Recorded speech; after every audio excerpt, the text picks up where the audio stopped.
He ended up holding me hostage, burning, hitting. If I had anywhere to go, I had to take pictures every 5 minutes. He would keep me up for days at a time. Burning you? Yeah. What was he burning you with? Cigarettes. Holy shit. It could have gone so much worse. And I had almost escaped at one point, and he pulled me back into the house. The violence just got worse and worse. It was brutal. He twisted my arm behind me, pinned me down so I couldn't yell. And I had been knocked unconscious. I spent 2 years in life or death kind of situations. Oh, shit. Yeah.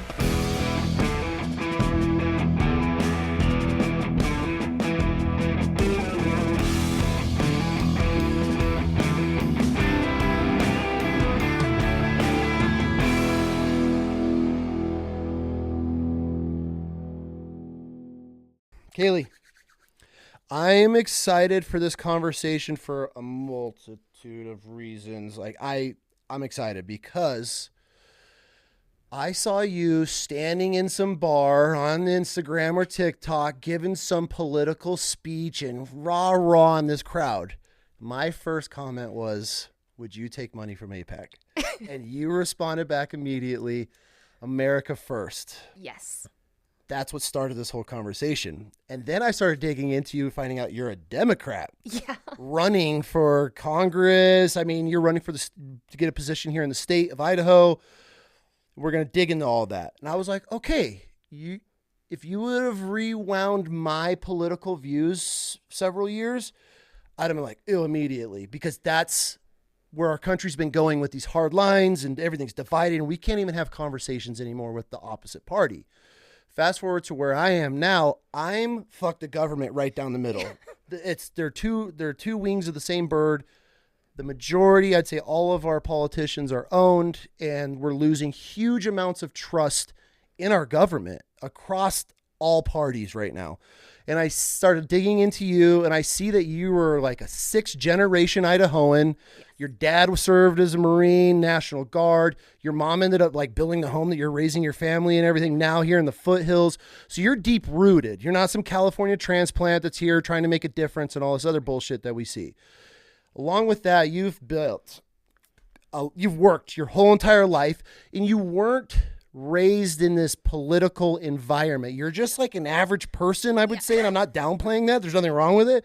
That during COVID, you went back to school and you ended up kind of being groomed in a way to step into this political party because you're a big debate person from back in high school. You give speeches, but that had nothing to do. You weren't chasing like this political path as a young kid, which a lot of them do. They start very early. Their schools are set up. Their colleges are picked for them. They're groomed from very early ages. That didn't happen really until you kind of your older age, and it's probably because how you speak and conduct yourself, and you're kind of different. So the big reason I want to cover today is who you are. I want to give you a platform to be able to talk, because what sparked my interest in you the most is that you're like going to these Republican events or holding these events for Republicans for them to ask you conversation or questions, and you're just answering them honestly, which neither party is doing this hardly anywhere. And so that's where I'm like, oh shit, okay. You're kind of like this shoot from the hip politician working your way up. Your response to me was exactly as an American as I don't want to consider myself a patriot. I serve my country, but I'm just an American first. Yeah. That's what I want to see. And so you're a little bit younger. I want to know where the hell you think that we go in this direction as a country, because there's a lot of turmoil, a lot of division. We're seeing crazy shit every day on the news. We're just fed negative bullshit. So I want to know your point of view as a politician and who you are and where you grew up. So that's what we're going to jump into. So that's going to be today's episode.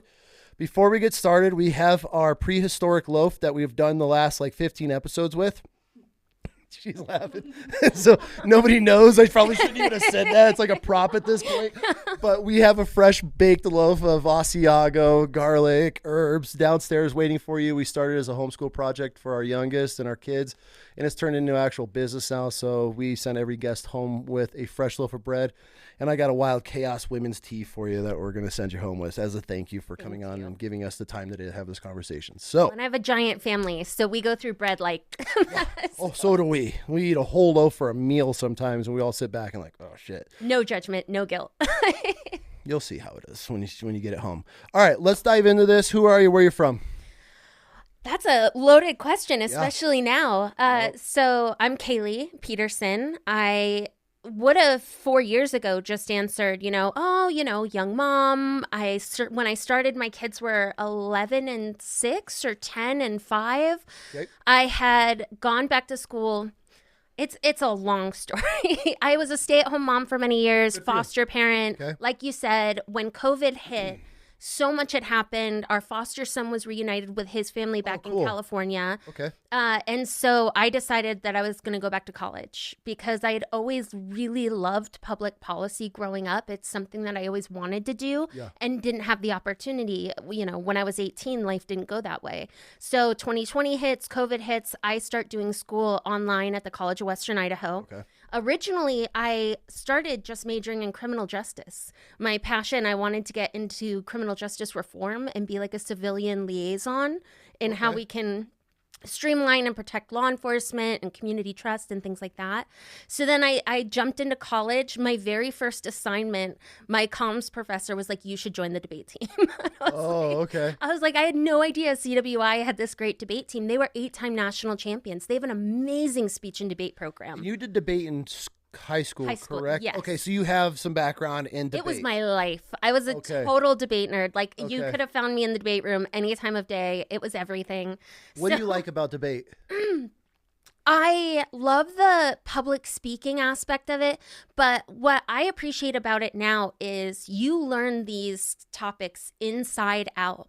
But more importantly, you learn how to manipulate arguments to win and how to spot manipulative arguments. Like, I'm in a debate round, I know when I am manipulating information to win versus when I know that I'm representing this information authentically. Okay. And so it's a really great way to kind of understand communication and arguments and how to spot when people are manipulating and how to trust the information and how to vet the information you're getting.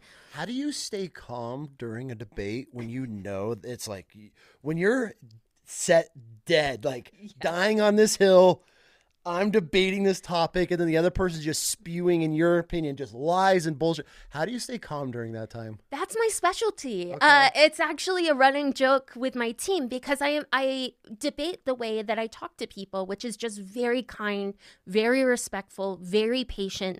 But then logically, I'm known for eviscerating.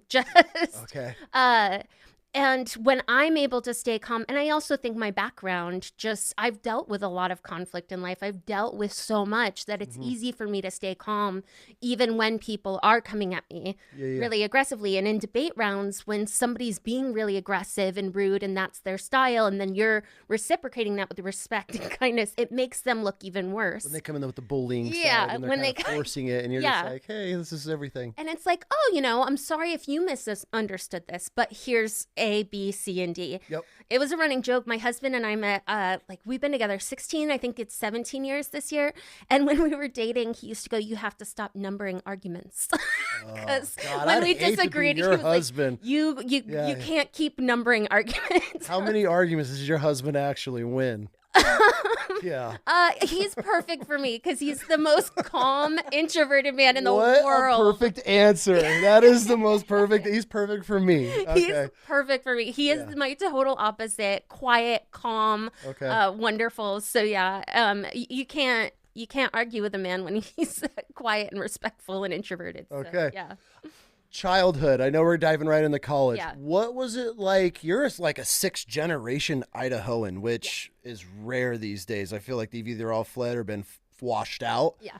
What's it been like growing up here and then watching it transition to what it is now? So my childhood was really weird because I was born in Connecticut, but I spent my childhood going back and forth between Eagle, Idaho, and Groton, Connecticut. Got it. And so it's strange because I really had a childhood that was rooted in two opposite environments. So in Eagle, growing up there, it was all farmland. I remember I used to hate it because the closest gas station was like a 3.5-mile bike ride, and you went downhill to get there, but then it was all uphill. Pedal all the way back. Yeah, all the way back.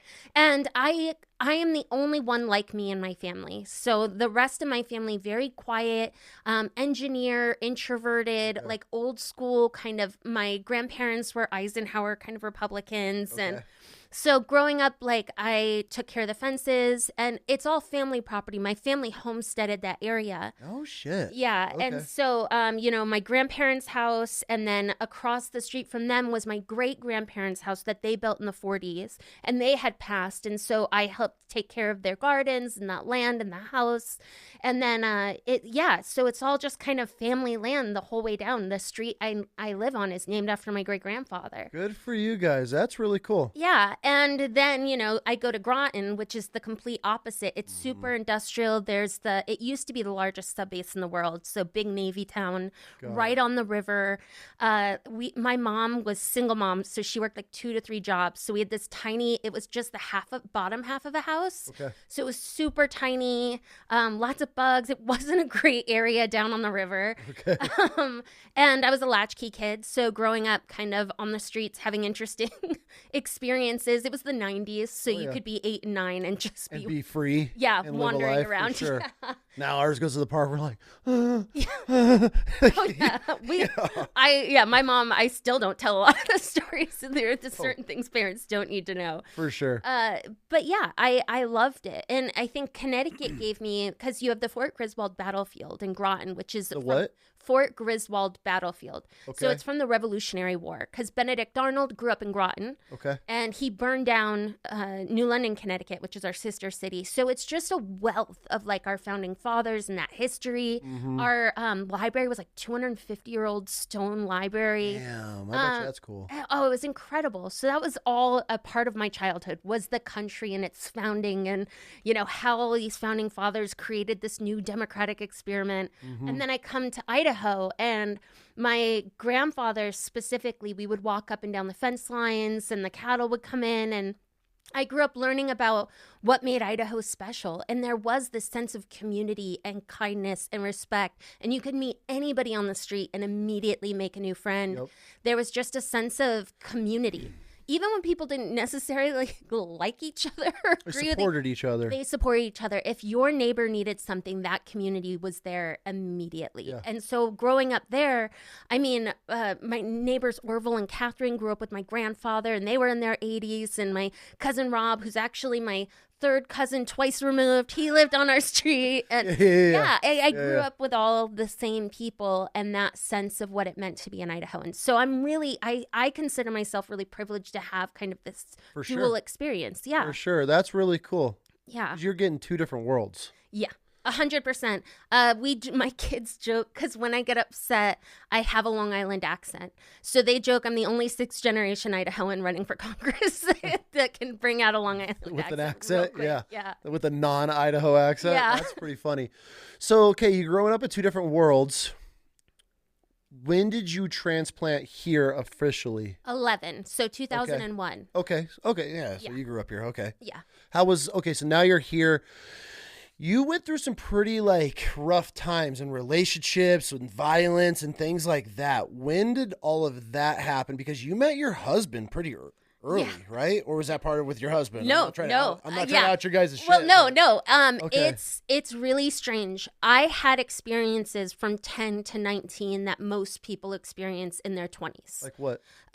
So I experienced some violence in my childhood. Okay. My father, like you said, was former Marine, went into the Army National Guard. He did 2 deployments, first in 2003 with Operation Iraqi Freedom. He struggled. He came from generational trauma. He struggled. He had his own things that he was dealing with. So, and then it's complicated because I was always really, really successful academically and professionally. I always spoke this way, even when I was like an 8-year-old kid. I was talking about how the Clinton administration was handling Kosovo. Like, that's literally how I got my start. Okay. So then when I'm experiencing all of these things in my personal life, it didn't translate. It wasn't like there were big warning signs when I went to school because I was getting straight A's and I was always the teacher's pet. But then afterwards, and I had a lot of independence. My mom worked 2 to 3 jobs at a time. Right. I got my driver's permit at 14 and a half, my license at 15. I was always working. I nannied. I did landscaping, raking leaves from the time I was like 10, 11, 12. Our little one, she prints flyers and she has all her regulars and rakes leaves. It's a great thing. Yeah. Okay. But in that independence, and I think also struggling, I hate to put it this way because it sounds flippant, but I definitely had textbook daddy issues. You know, when your dad's not in your life and you struggle with that relationship. And I was weird. I was a weird kid. My nickname was Pugsley. Like I was big. I was awkward. You're like, I'm trying to bury that one. I'm gonna yeah. Like I was an odd kid, and so I always kind of stuck out a little bit. And unfortunately, it made me the perfect target for unhealthy older men because you're so mature for your age. You're, you know, girls aren't normally like you. Now, as an adult, you're just like, ugh, disgusting. That's my fear with her because she conducts herself as such. Like people, I've gone places with her and they're like, oh, you brought your wife. And I'm like, I'm looking at her like, what the fuck's my daughter? You know, but it's by how she conducts herself and talks. And that's a fear of mine. Like older men like that. And like, they don't realize that she's still a teenager. And I'm like, that's a fear. Okay. So I'm tracking. Yeah. And I was really, really good at hiding that stuff. You know, my mom, I have an amazing mom. Like I could not, my mom is there for me A to Z. I was always incredibly responsible. Me and my mom always had open communication, but still I was really good at just hiding these things. So I experienced violence at 11. I experienced violence at 13, 14 with unhealthy men in my life. What type of violence? So 11 or 12, I had an issue during a sleepover at a friend's house. And that was my first experience with boys, like, at all. Okay. And then when I was 13, 14, I got my driver's permit. And then it was, you know, meeting older guys at a bowling alley. Me and my friends used to go play the arcade at the bowling alley. And so we got picked up. And so it was dating or seeing. And that, you know, ended up with some violence there. And ironically, I got out of one bad situation and then ended up right in another because there is no healthy man who's seeing a 15-year-old girl. At the time, I was also working. So, you know, I worked at Taco Bell and other places. And I think it was just I wasn't spending time around healthy people. For sure. Well, and you're also, like you said, a lack of male role model in your family, in your life to be able to tell you, hey, and yeah, you're so insecure and somebody showing you validation. For sure. And ironically, I got out of a really bad situation and I tried going on a normal date with a boy from a well-to-do family in the area and experienced violence in that date. And I was really grateful that I had an amazing SRO at Eagle High School at the time. What's an SRO? The school resource officer. Oh, okay. Yeah, okay. I had really great mentors in my life, teachers, adults who I think saw a little bit of, you know, they wanted to protect me and they were there for me in such an amazing way. And so I went through this situation and that ended up going through the court system. Oh, was that bad? It was brutal. And also we've come a long way in society as how to deal with as victims and young women who deal with this kind of violence. At the time that was not, they did not have the training. So there wasn't the sensitivity and the way to deal with it. And then I met, and then when I was 16, I met a guy who was only 5 years older than me at the time, which was not great. He was 21, I was 15. What the What's wrong with both of you? No, 20. I hear this stuff like these guys are like, it's so weird to me with a man that wants it. Anyways, yeah. It should be weird. It's terrible. Like looking back, I'm like, these are horrible men. These are horrible, unhealthy, toxic men who couldn't get a woman their age. I just look at it like, why the fuck, as a grown-ass man, why am I going to want to deal with a teenager out of all things? It's the only girls who don't realize that they're unhealthy, that they're bad. And at first, he was the kindest I'd ever dealt with. He was so validating. He gifts me, he got me gifts and he took me on dates and he was, and then it was like a high school PSA for intimate partner violence and domestic violence. It started with jealousy and getting like on the phone all night about how he just loved me so much and he cared about me and he'd never felt like this before. And so it was being up all night. And then it was isolating me from relatives like, oh, how dare they do this to you? And so then you feel And at the time, it was a really just so much was happening in life. My mom was seeing somebody, and so I had a stepbrother for the first time, and I was 16. I had just gone through all of these things. Yeah. And it just spiraled really, really quickly. And that I spent 2 years in life or death kind of situations. Oh, shit. Yeah. And it should have stopped earlier. I was actually a month before my 18th birthday. With the same dude you're going through all this? Okay. Yeah. And he's technically my ex-husband because we ended up getting married. It's a whole thing. It was a really, really crazy situation. How old were you when you got married? I just turned 18. So he made me drop out of Eagle High School. He was jealous that I was spending all these times with high school boys. He didn't like the idea of me being surrounded by people. He didn't like the idea of his high school girlfriend being in high school? Yeah. So I feel so guilty. It's one of the things I feel guiltiest about because my mom couldn't understand why I was just failing all of my classes. And it's because my mom wouldn't let me drop out because obviously she's a great mom. So I just stopped going. I started skipping for the first time in my life until I had gotten so many Fs that I wouldn't be able to graduate in time. So then I was allowed to do an online charter school. And so I graduated early doing that and then working full time while also dealing with this very controlling guy in my life. So he was grooming you the whole entire time? The whole time. I would wake up at 3 a.m. because all of the family were asleep, and then I would have to be at his house by like 3:30 or 4 in the morning. I mean, I wasn't allowed to leave. If I had anywhere to go, I had to take pictures every 5 minutes. I was experiencing pretty severe violence. If I drank something without asking first, or if I was too friendly, and that was probably the hardest part, is because I'm somebody who gets to know everybody around me. I knew every gas station attendant, and so any kind of friendliness was immediately turned into me disrespecting him. That huge red flags. Huge red flags. And then the violence just got worse and worse. And so, is he putting hands on you? Oh, big time. Oh, yeah. Really? Burning, hitting. He would keep me up for days at a time. Burning you? Yeah. What was he burning you with? Cigarettes. Yeah. It got extremely bad. And how close did he live to you? A month before I turned 18, I moved in with him. I bought him a trailer and we moved in. I bought a trailer cash with the money I was making from the jobs that I had. This is why it is so important to stay and be a father in your daughter's life. And validate and just validate everything. Validate be there and listen. Yes. Yeah. And he ended up holding me hostage at one point. Yeah. So it had gotten worse. It had been a few days of just escalation. So I tried to leave and he pulled me back into the house. And so he was hitting me. And this is back when cell phones had buttons. And so I was able to dial 911 in my pocket. And this is actually something when I went back to college, because, memory is a tricky thing.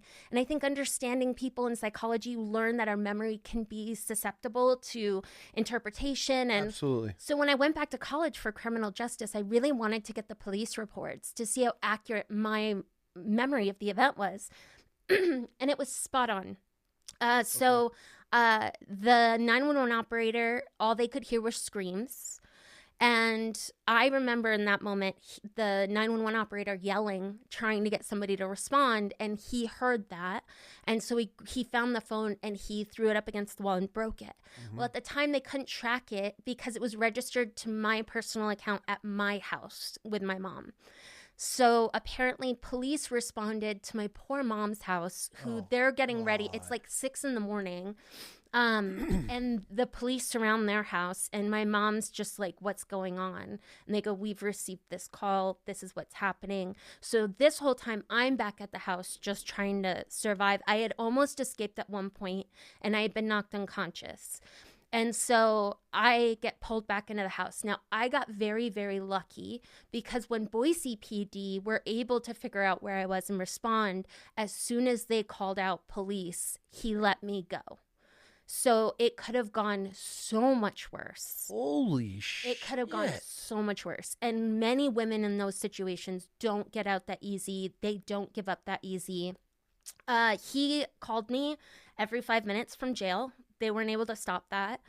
You can't stop an inmate from calling? Nope. And I ended up, he apologized and said he understood that I would never take him back, but that he didn't think he could become a better person without me. And so How much time did he get? None. I called the prosecutor as a 17-year-old girl, and I asked that they take it easy on him because he was going to go to therapy and he was going to. So he got some road cleanup. Does he still live here locally? I believe so. I think. You never had any issues with him afterward, like a stalking or anything? Well, I moved back in with him after that. Oh, honey. So I. Oh my God. Yeah, no, it's brutal. Like, and hey, this is young teen. This is part of life. I mean, and the craziest part is, like, I'm an incredibly smart, even at 17, I could tell you everything about the Bush administration and foreign policy and all of these different things happening around the world. And yet I was so vulnerable in this one place. And that's, so I graduated high school early and I wanted to go to college. And he was all gung-ho. I think that's amazing. So we go have meetings, and it was a for-profit college, which they've taken a lot of flack. And I went and sat down, and at the time, my mom had just gotten remarried. So for the first time ever, my mom had an income, a decent income. Okay. So I go to this for-profit school to have an interview with their financial counselor. And he says, well, because your mom's married, they have these two incomes, you will not be eligible for any financial aid. And my abuser is sitting next to me. He looks at him and goes, I don't know, if you guys happen to get married in the next 2 days, though, then we wouldn't have to consider your parents' income and we would just look at yours and college would be paid for. And so my abuser looks at me and goes, why wouldn't you want to marry me? And immediately, within 24 hours, we were at the courthouse and I ended up being married to him. So, yeah, it is wild. So glad I asked this question. It's so wild. This is wild chaos, 100%. Yeah, it was. So how did this pan out? Okay, so this is a story I've never shared publicly, mainly because I didn't think anyone would believe it because it's wild. That good, huh? It's wild. And I don't know, it probably is tied to why I love politics so much in government, but it escalated. It was getting worse and worse and worse. I had tried to escape once. I was pulled through a broken window. Like, he would chase me down the street and pull me back. Like, I was experiencing pretty horrific violence regularly. So nothing changed? Nothing changed. Yeah, it just got worse. Okay. It got worse and worse. And the only places I was allowed to be were the trailer that we had and his employer, which was a restaurant. A fantastic restaurant. So, I mean, I guess I lucked out there. It was good food. Okay. But so whenever I was tired of being stuck at the trailer, I would go over to the restaurant. I was sitting at the restaurant, and I'm like summer of 18, and I hear this woman talking to a bunch of people at a table about she's the campaign manager for a local Ada County Commissioner campaign. And this is back in 2008. Okay. And she was talking about this commissioner, and he was talking about trying to address substance abuse issues in the valley and new treatment facilities and all of these things, which I didn't hear any other local politicians talking about. And it was a really, really huge issue. And so I looked over at her and was like, that's really exciting. Like, who's this guy and how can I get involved? How can I help? Mm-hmm. And she was like, we would love to have you volunteer. And I ended up going down to the offices, and this was a Democratic candidate, and a lot of the smaller candidates all pitched in and they shared a big office together. And I loved the work, and it didn't even matter that I was getting in trouble at home. Like, it didn't even matter that he was calling me all the time. I really loved the work that I was doing. And after a few weeks working as a volunteer for that campaign, I caught the eye of another candidate who needed a campaign manager, and they interviewed and hired me to manage this other candidate's campaign. Okay. So at 18, I'm managing a state rep campaign. Oh, shit. And I was doing volunteer coordinating and writing all the scripts for doors and phone calls. And how's Homeboy taking all this? Not well. It was not taken well. Okay. But I loved it. and I didn't even care. So I got to teach this candidate on public speaking, and I wrote her speeches, and I organized events. And the craziest thing happened because I would organize these events and I'd be like working at BSU and I'd have volunteers, BSU students coming to work for me. And they treated me with so much respect and kindness. Okay. And having that experience, I still remember a volunteer brought me a coffee one morning and I almost cried. And I like kept it together because I'm being professional. But it was just such a level of respect and kindness that I hadn't experienced in so long. They got you on a kind of a pedestal because you're the campaign manager. So they're looking at that like authority and respect. And they're just college kids trying to get to that level. Yeah. Meanwhile, they have no idea that you're got this position because you're dating a dude that's a psycho and wouldn't let you go anywhere besides the restaurant. Yeah. And I still remember, and I talk a little bit, I cut the bad part out of this story and I share it on the trail, but election night in 2008, they had it at what was the Powerhouse, which is this gorgeous industrial brick event center that used to be downtown. Okay. And so I go in and it's packed shoulder to shoulder. It's all of the people who worked for Democrats or volunteered and I still remember when they announced that Obama had won the election, they played the Aquarius song, Let the Sunshine In. And like they released beach balls from the second story and all of these strangers are just holding each other and crying. And it's just so hopeful and amazing. Yeah. And then I remember going home that night and being pretty seriously injured. And I called my mom 5 days later and asked her to help me get out. What was a serious injury? He almost broke my arm. Really? How? Pinning me. He had started hitting me and I tried yelling. There was actually a meter guy outside of the trailer and I tried yelling. And so he twisted my arm behind me, pinned me down so I couldn't yell, and almost broke my arm. Are you doing, excuse me, are you doing this campaign and all this like with black eyes or marks or anything? Or are you getting really good at covering this up? I only remember having a black eye twice. Okay. He broke my glasses once. It was a lot of like slapping and biting and kind of hitting. I don't remember having black eyes very often. Like I didn't have a bruised face. There were only twice. Once I remember I worked at Walgreens. Actually, I'm still friends with the manager at Walgreens that called me out on my excuse for the black eye. Yeah. I had the black eye and I'd broken glasses. And so I told him that something I'd run out in the street and I'd had to slam on my brakes really hard. And I had just hit my face on the car. And he just looked at me and goes, I know you're lying. Like, good for him. He was like, you got to get out of there. Actually, we're still friends now. Good yeah. for him. Yeah. But yeah, no, there were marks actually 5 days later. I remember because I was working part-time at a kiosk in the mall and one of my friends that also worked in the center with me, she noticed it when I lifted up my sleeve. And so, yeah, that 5 days later, I called my mom and I said, I need to get out. And so her and my stepdad came and got me out. And how did that end? If this dude's that crazy, he's not just letting you walk. I got really lucky. He took almost everything. So actually my grandmother and my grandfather both passed within 6 months. And my grandmother had left me $10,000 to go to college and he had drained that. He had paid off all of his debt. Of course. I left with my car, my laptop, and some clothes, and I lost everything else. Keep in mind, I was paying for everything. I had bought the trailer in his name because I was a child. So lost a couple of family heirlooms. I was terrified, obviously. And this is actually another big part of my life not a lot of people know about because I drink Diet Pepsi like it's going out of style. Okay. It's all I drink. Okay. And I get such a hard time for it. I still remember because when I was in this situation, I remember getting one without asking and being pretty severely punished for that. And so when I left him, that night, I stopped at my local gas station and I got like a 44-ounce Diet Pepsi. And I don't know, it just stuck. Like I just kept drinking Diet Pepsi. And the more somebody was like, you shouldn't drink that much soda, I was like, well, I can. Like, yeah. like, this is mine. Yeah. Yeah. And life was pretty chaotic because remember, like I had all these incredible experiences. I actually had job offers lined up. And then right after this campaign, I basically go into hiding. And I'm experiencing pretty severe PTSD.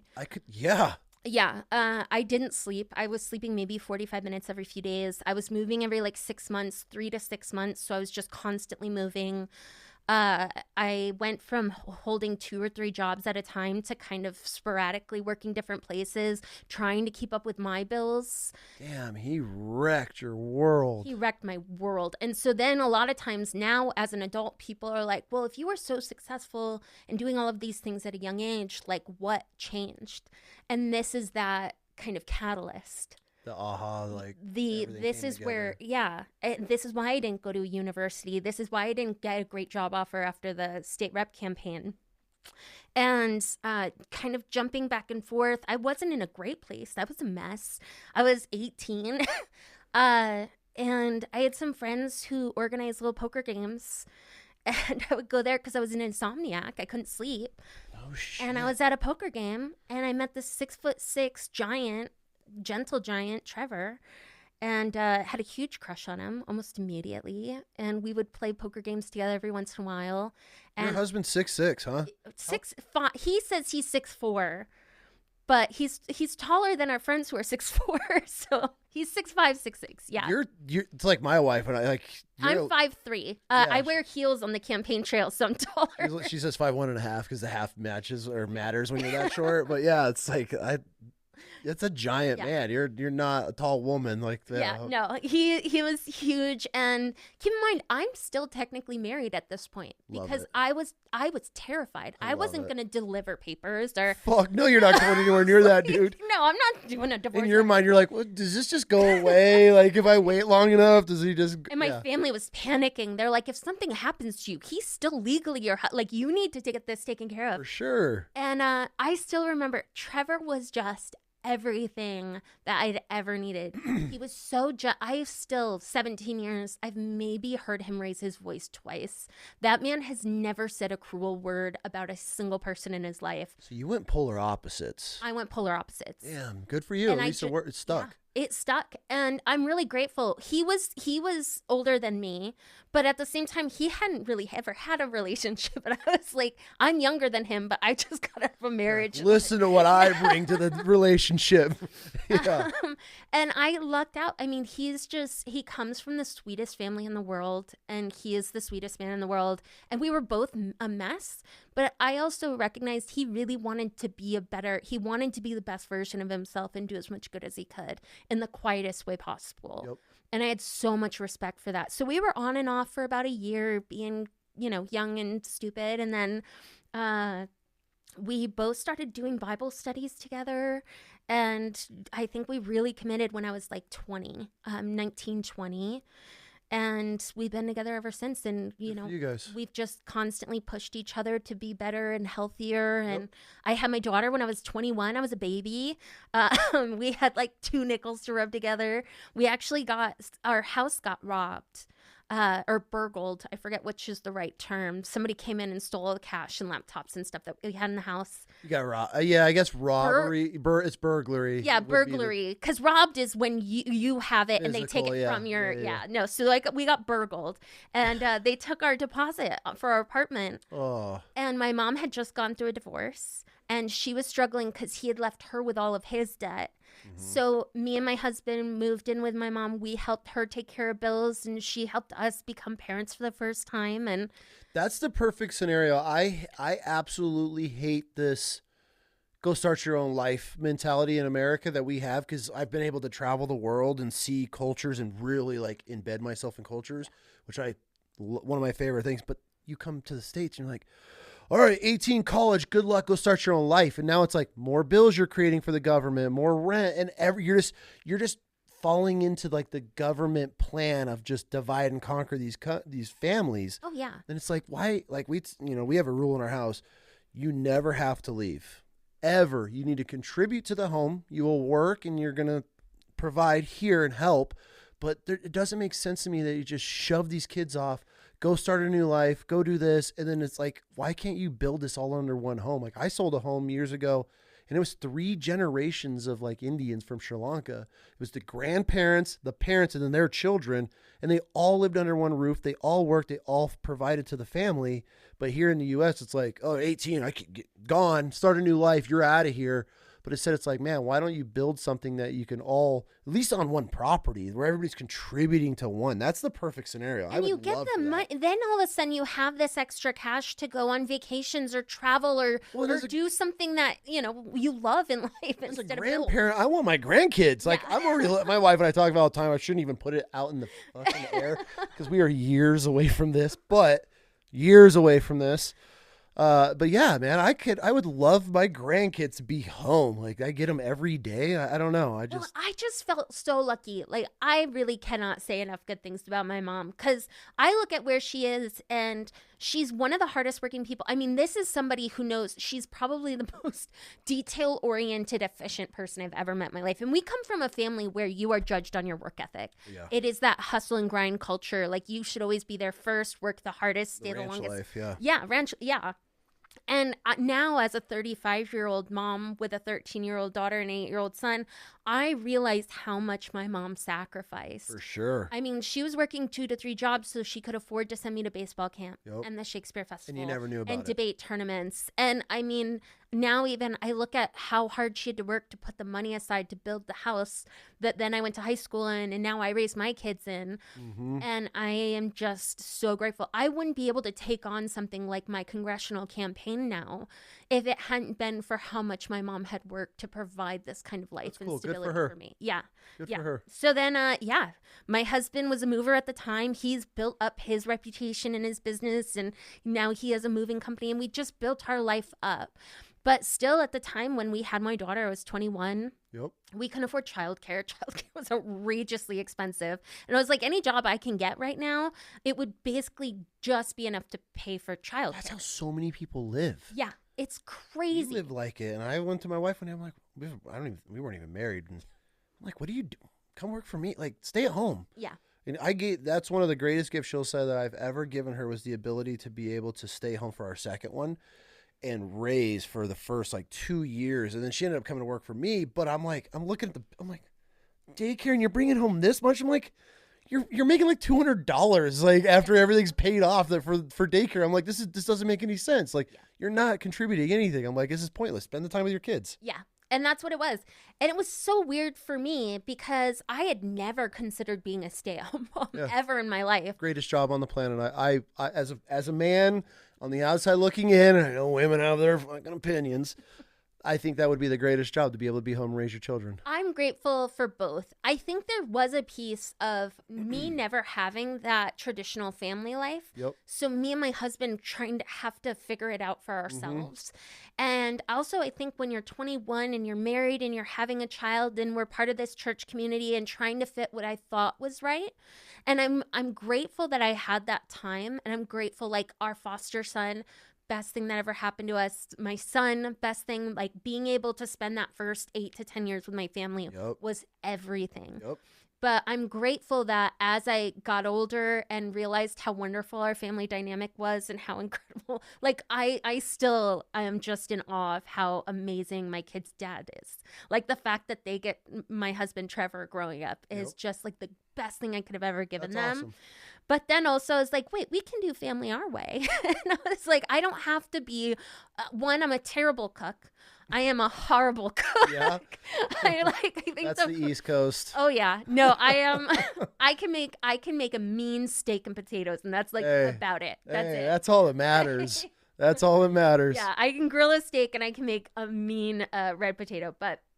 So, as we got older, and then obviously COVID happened, I had lost my best friend to breast cancer just before the COVID lockdown. Okay.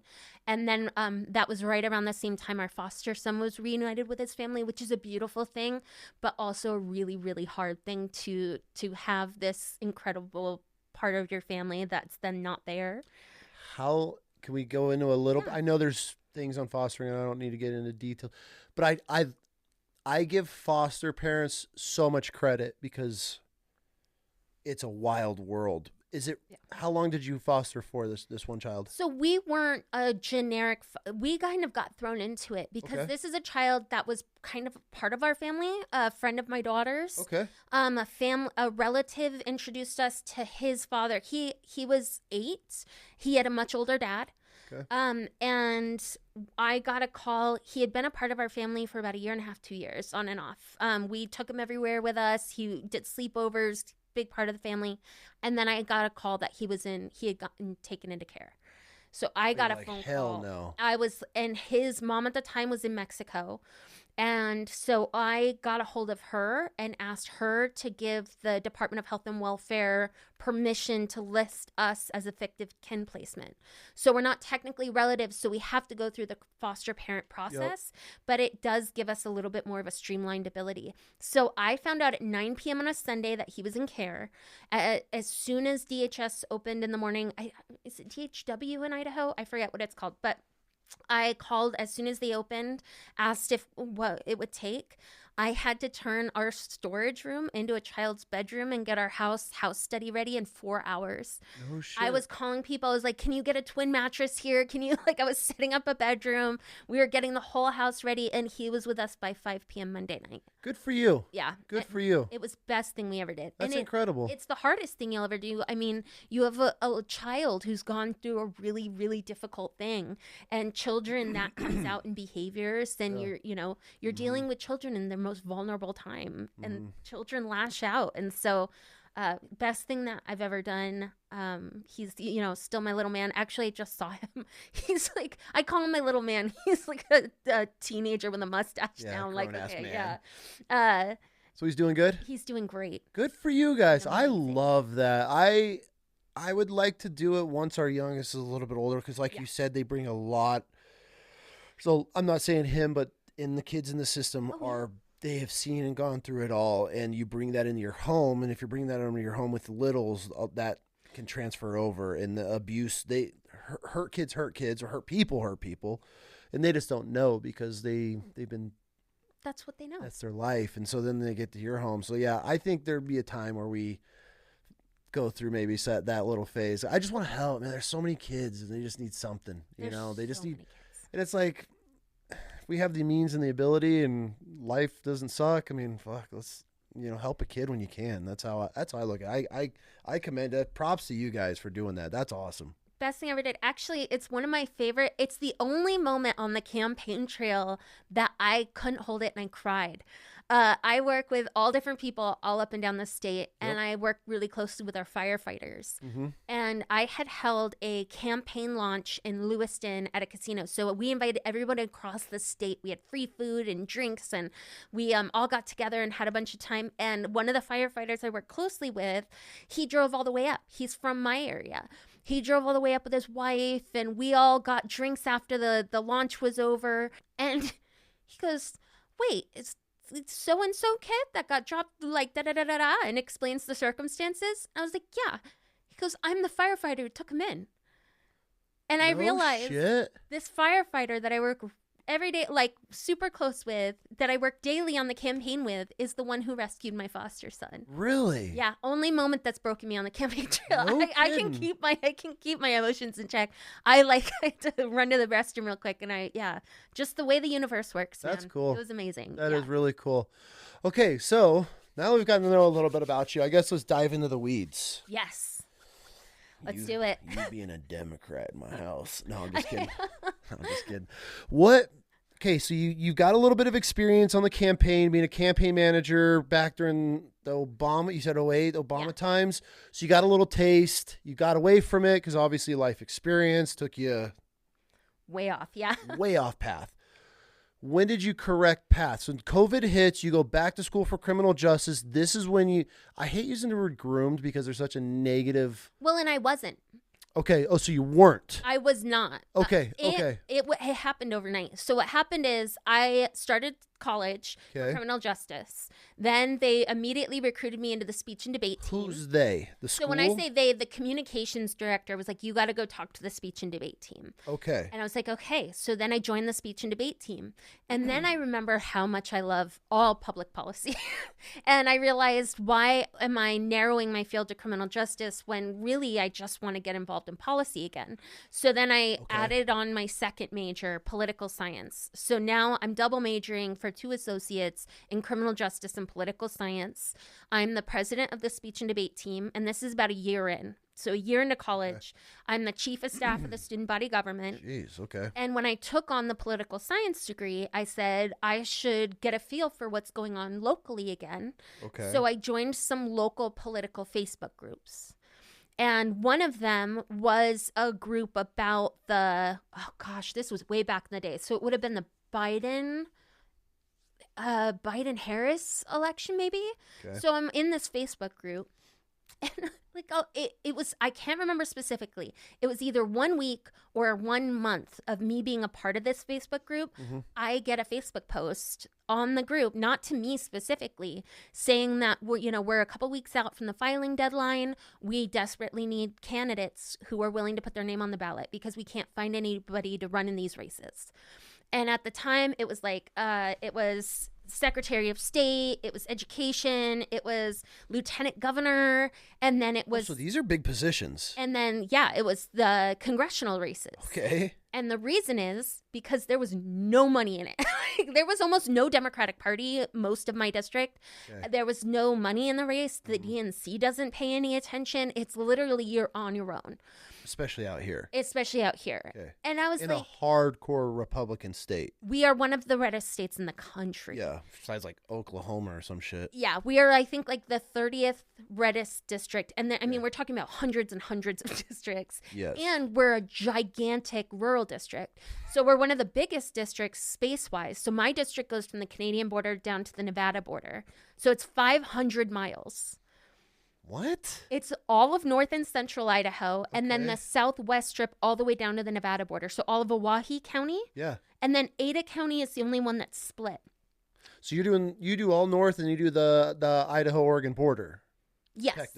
How far east do you go? So Eagle Road. Ada County is the only one that's split. And the way I like to say is if there are Democrats in your neighborhood, it is not my district. So I'm Meridian, Kuna, Eagle, Star. Gross. You're taking this on? Yeah. Okay, so you're like the giant slayer in a way. Okay. You have everything going against you. So Eagle Road West. West is all me. Cannon County. None of Boise. Shit. Literally like the reddest place in the country. And we are actually now the biggest district by population in the country. We have more people in this district than any other district in the world. In the country. Oh, shit. Because back in 2020, we were this close to having a third district, but we were like 10,000 people short. And then you think about how many people have come to the state in the last 10 years, and we had this massive explosion of growth. Yeah. So now I think we're at like 1.3 million. We are the biggest in the country for population. So I guess you'd have to show me on a map. Yeah. Does it divide central Idaho, or is it comes and then it just... So you do northern Idaho, central Idaho, then it pinches to the Oregon border? Yes. Okay. So like all of Idaho County is me. All of Boise County is me. Valley County, Washington, Payette, Lewis. And then Ada County is the only one that's split. So Eagle Road East. But then all of Owyhee County is me. Damn. It's Okay. So you have no funding. No funding. You have no campaign party-ish. No. So you're doing this on your own. I didn't even think they were going to ask me to do this. So I respond to a Facebook post and I said, I can put my name on a ballot. I said, I can help. I'm going back to school for this. I can at least put my name down on the ballot so you have a placeholder. And they're like, okay, we are going to interview you. And I was like, ooh, like, when you watch political movies and they're like, any skeletons in your closet? Yeah. I was like, ooh, I'm going to get to... It was a 2-hour phone call, and she delved into everything. Like what? Is this where they're trying to find skeletons? This is the first time the person who posted, former U.S. attorney, very involved in the party, long history.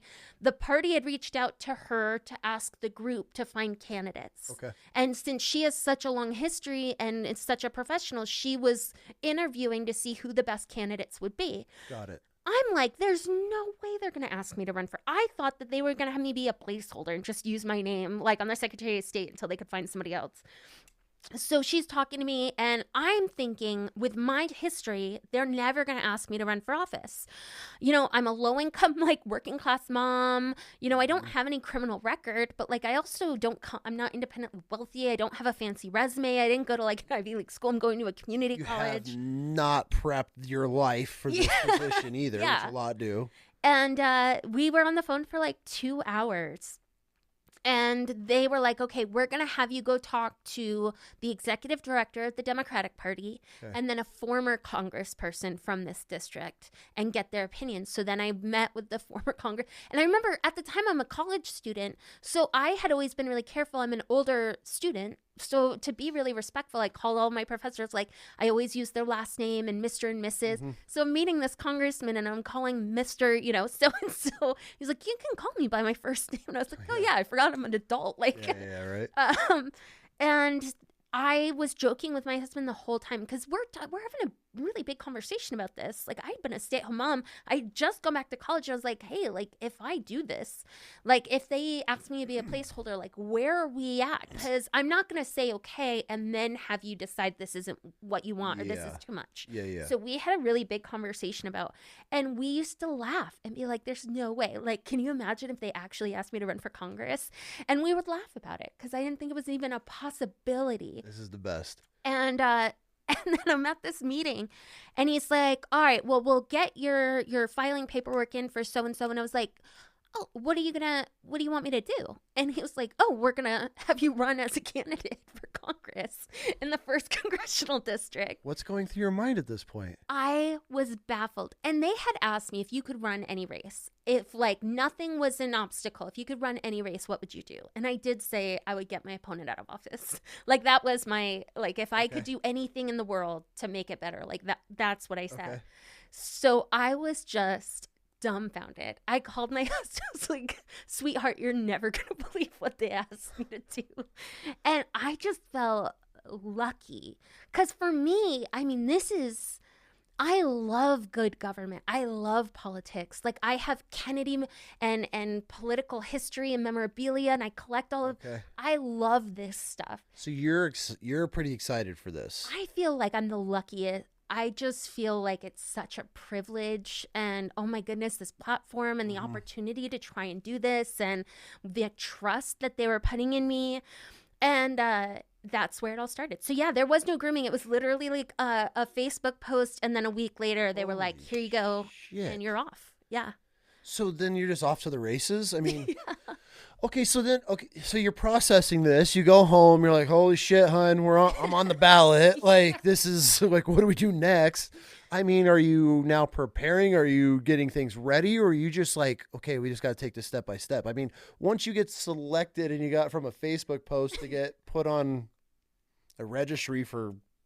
Yeah, now I'm a labeled Democrat in the state of Idaho. Publicly. Okay, so let me ask you this. Did you grow up Democrat, Republican? I mean, where did you take the path? Because obviously, you're representing the Democratic Party here in the most red zone in the United States.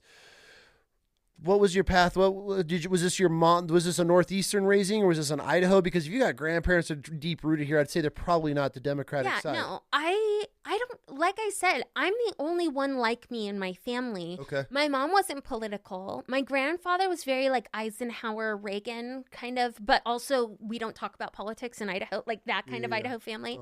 My dad was a Trumper. My dad was like, burn the system down, that kind of veteran. And I married into a very evangelical Christian. Like they are extremely conservative evangelical Christian, right? For sure. So I don't really know where it came from. For me, and I get asked a lot because I was an unknown. I was not a public figure. I wasn't even on social media that much. I could have just run as a Republican. Yeah. There was nothing that made me run as a Dem.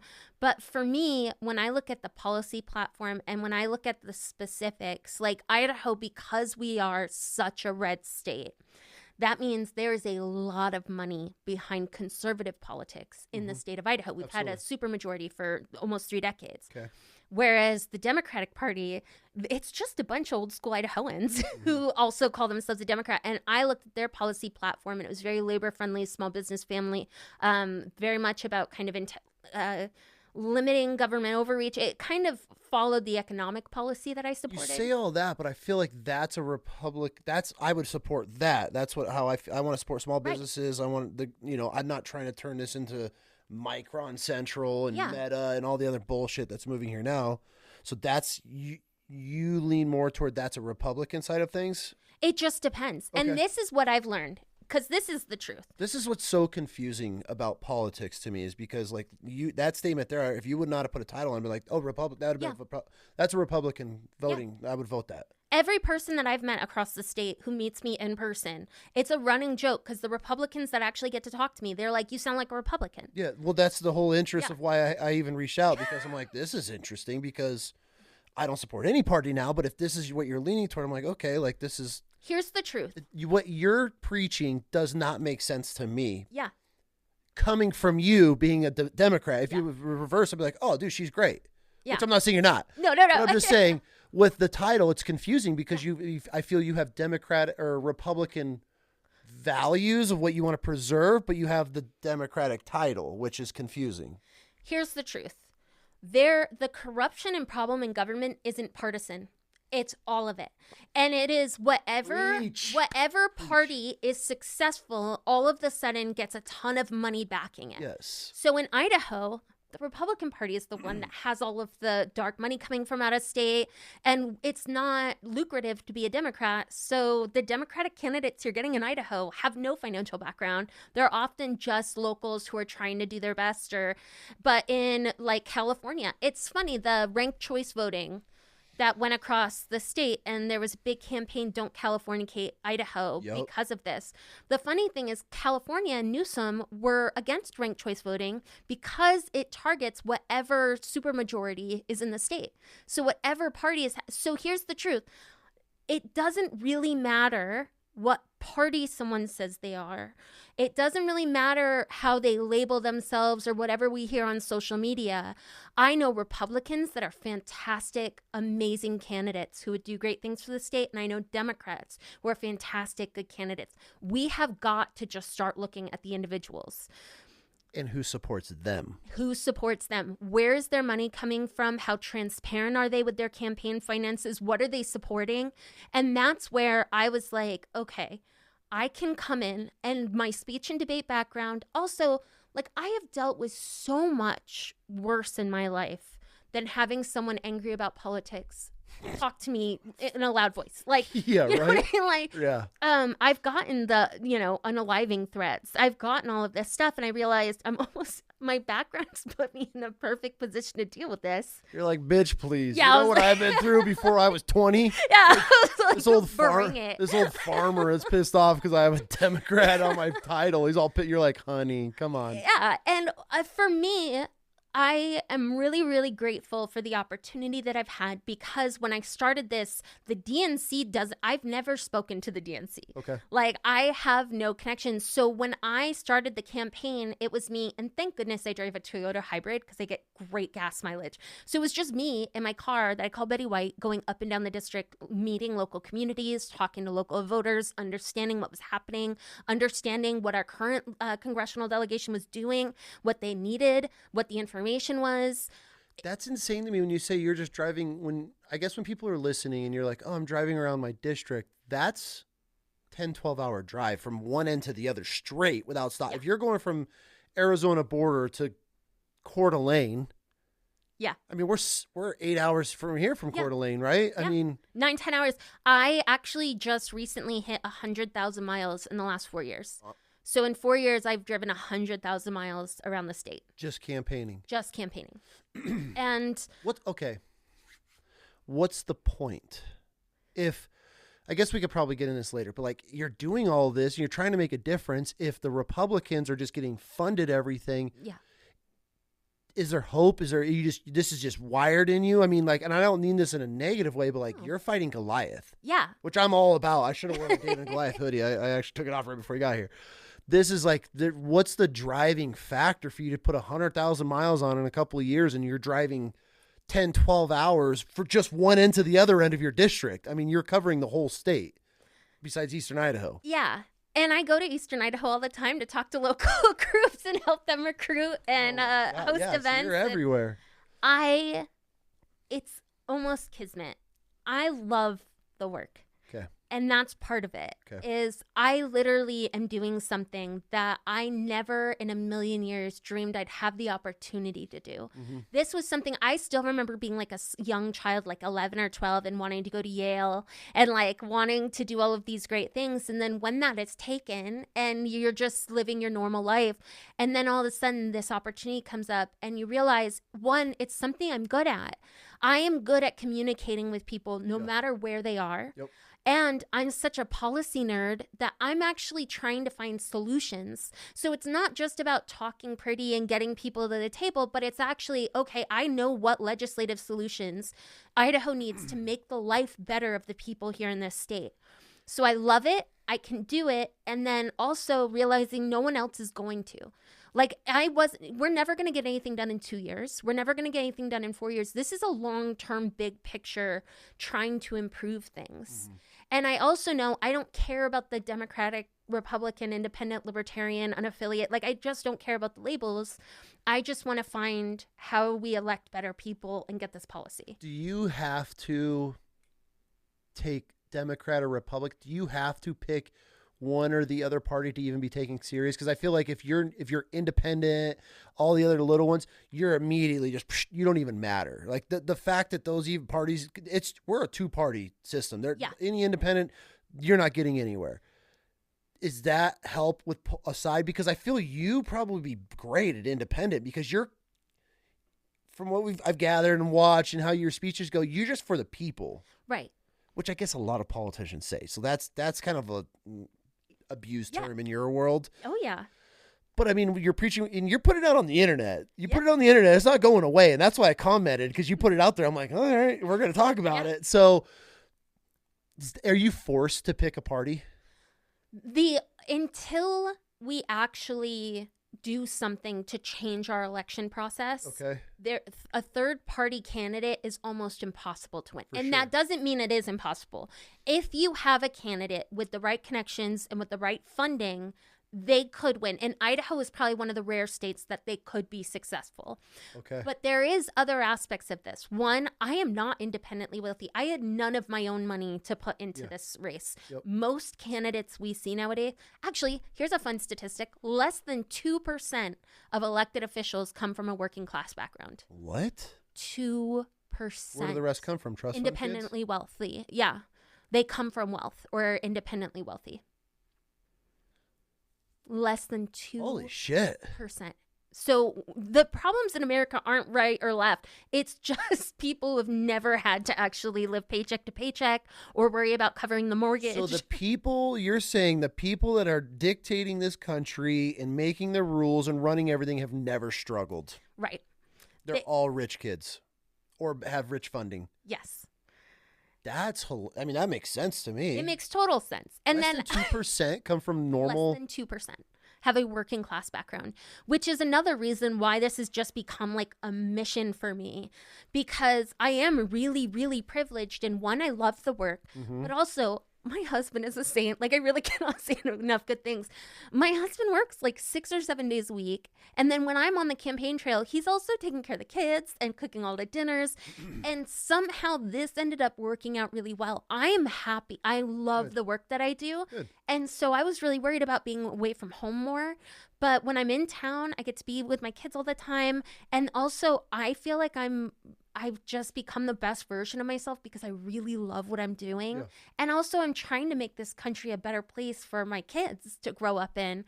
So it just happened that it worked out. My marriage has never been better. My husband really loves me, seeing me be the best version of myself. And so all of that, plus I have affordable housing. Like, we were able to take over the mortgage on my mom's house, so we don't deal with artificially increased rent prices like most working class families. We don't have a fixed rate mortgage that we're just constantly trying to keep up with, because I get to live in the house that my mom built and just cover the mortgage. And, you know, we just had a pressure tank we had to replace and stuff like that. Yeah. But I have the privilege of being a working class mom who can do this. there are good for very you. few people who could just give 6 years of their life to something. So, Yeah, that's got to be. I mean, you're committed. yeah. Because once the ball starts going, I mean, now you're competing. Now you got your opponent, which he's out or he, she, whatever, doing the same shit. So, okay, so are you trying to your district's huge. If say everything goes, you're representing this district, everything goes well. What is the role? Like, what is your goal? Being a Democrat, let's say everything, you crush it. By the way you speak, you're covering for the people, even though you hold a title, which sucks. Yeah. What's your end goal with running this? I mean, how do you make a difference here in Idaho? I think when I started in 2022, I recognized really quickly that there was so much work that needed to be done, even outside of actually getting elected to Congress. Okay. And that the platform that I have as a congressional candidate gives me an opportunity to do a lot more than just run. So for me, it was like, okay, this is my congressional district. This is the platform and policy and my outreach to voters that I need to try and represent these people back in DC. But at the same time, there are no local candidates on the ballot. There's no money. When I look nationally, there's only 3 or 4 younger working class candidates running for Congress. Okay. And so I was like, I can use this platform to recruit local candidates, to connect with other younger working class candidates across the country, things that I had to learn by trial and error. Now we can create a network of working class candidates just committed to good policy. Yeah. And we can be a support system like the DNC would supposed to be, the party is supposed to be. We created for ourselves. So I have rural messaging. I know how to talk to Republicans and conservatives who may hate the word Democrat. Yeah. I know how to talk to them in a way where we can actually start talking about the issues and not just what we think or assumptions or what we've heard on social media. And so I identify local community leaders, people who are already doing great work in their community. I'm like, you know what? This is what elected officials are supposed to be, like running for office when you already work with your local community. This is the perfect opportunity. And then I can help train them on how to talk to people, how to be confident, how to create a campaign. So for me, it was, okay, I can try and bring down the hyper-partisan rhetoric. I can try and start bringing people to the table so that there's less aggression and conflict in politics and more resolution, like more actual just policy work. Yeah. I can build a campaign that I think will unseat a politician who's not doing good things for the state. How? That's a battle, to building a reputation for how we unseat politicians. Right. So that's a mouthful.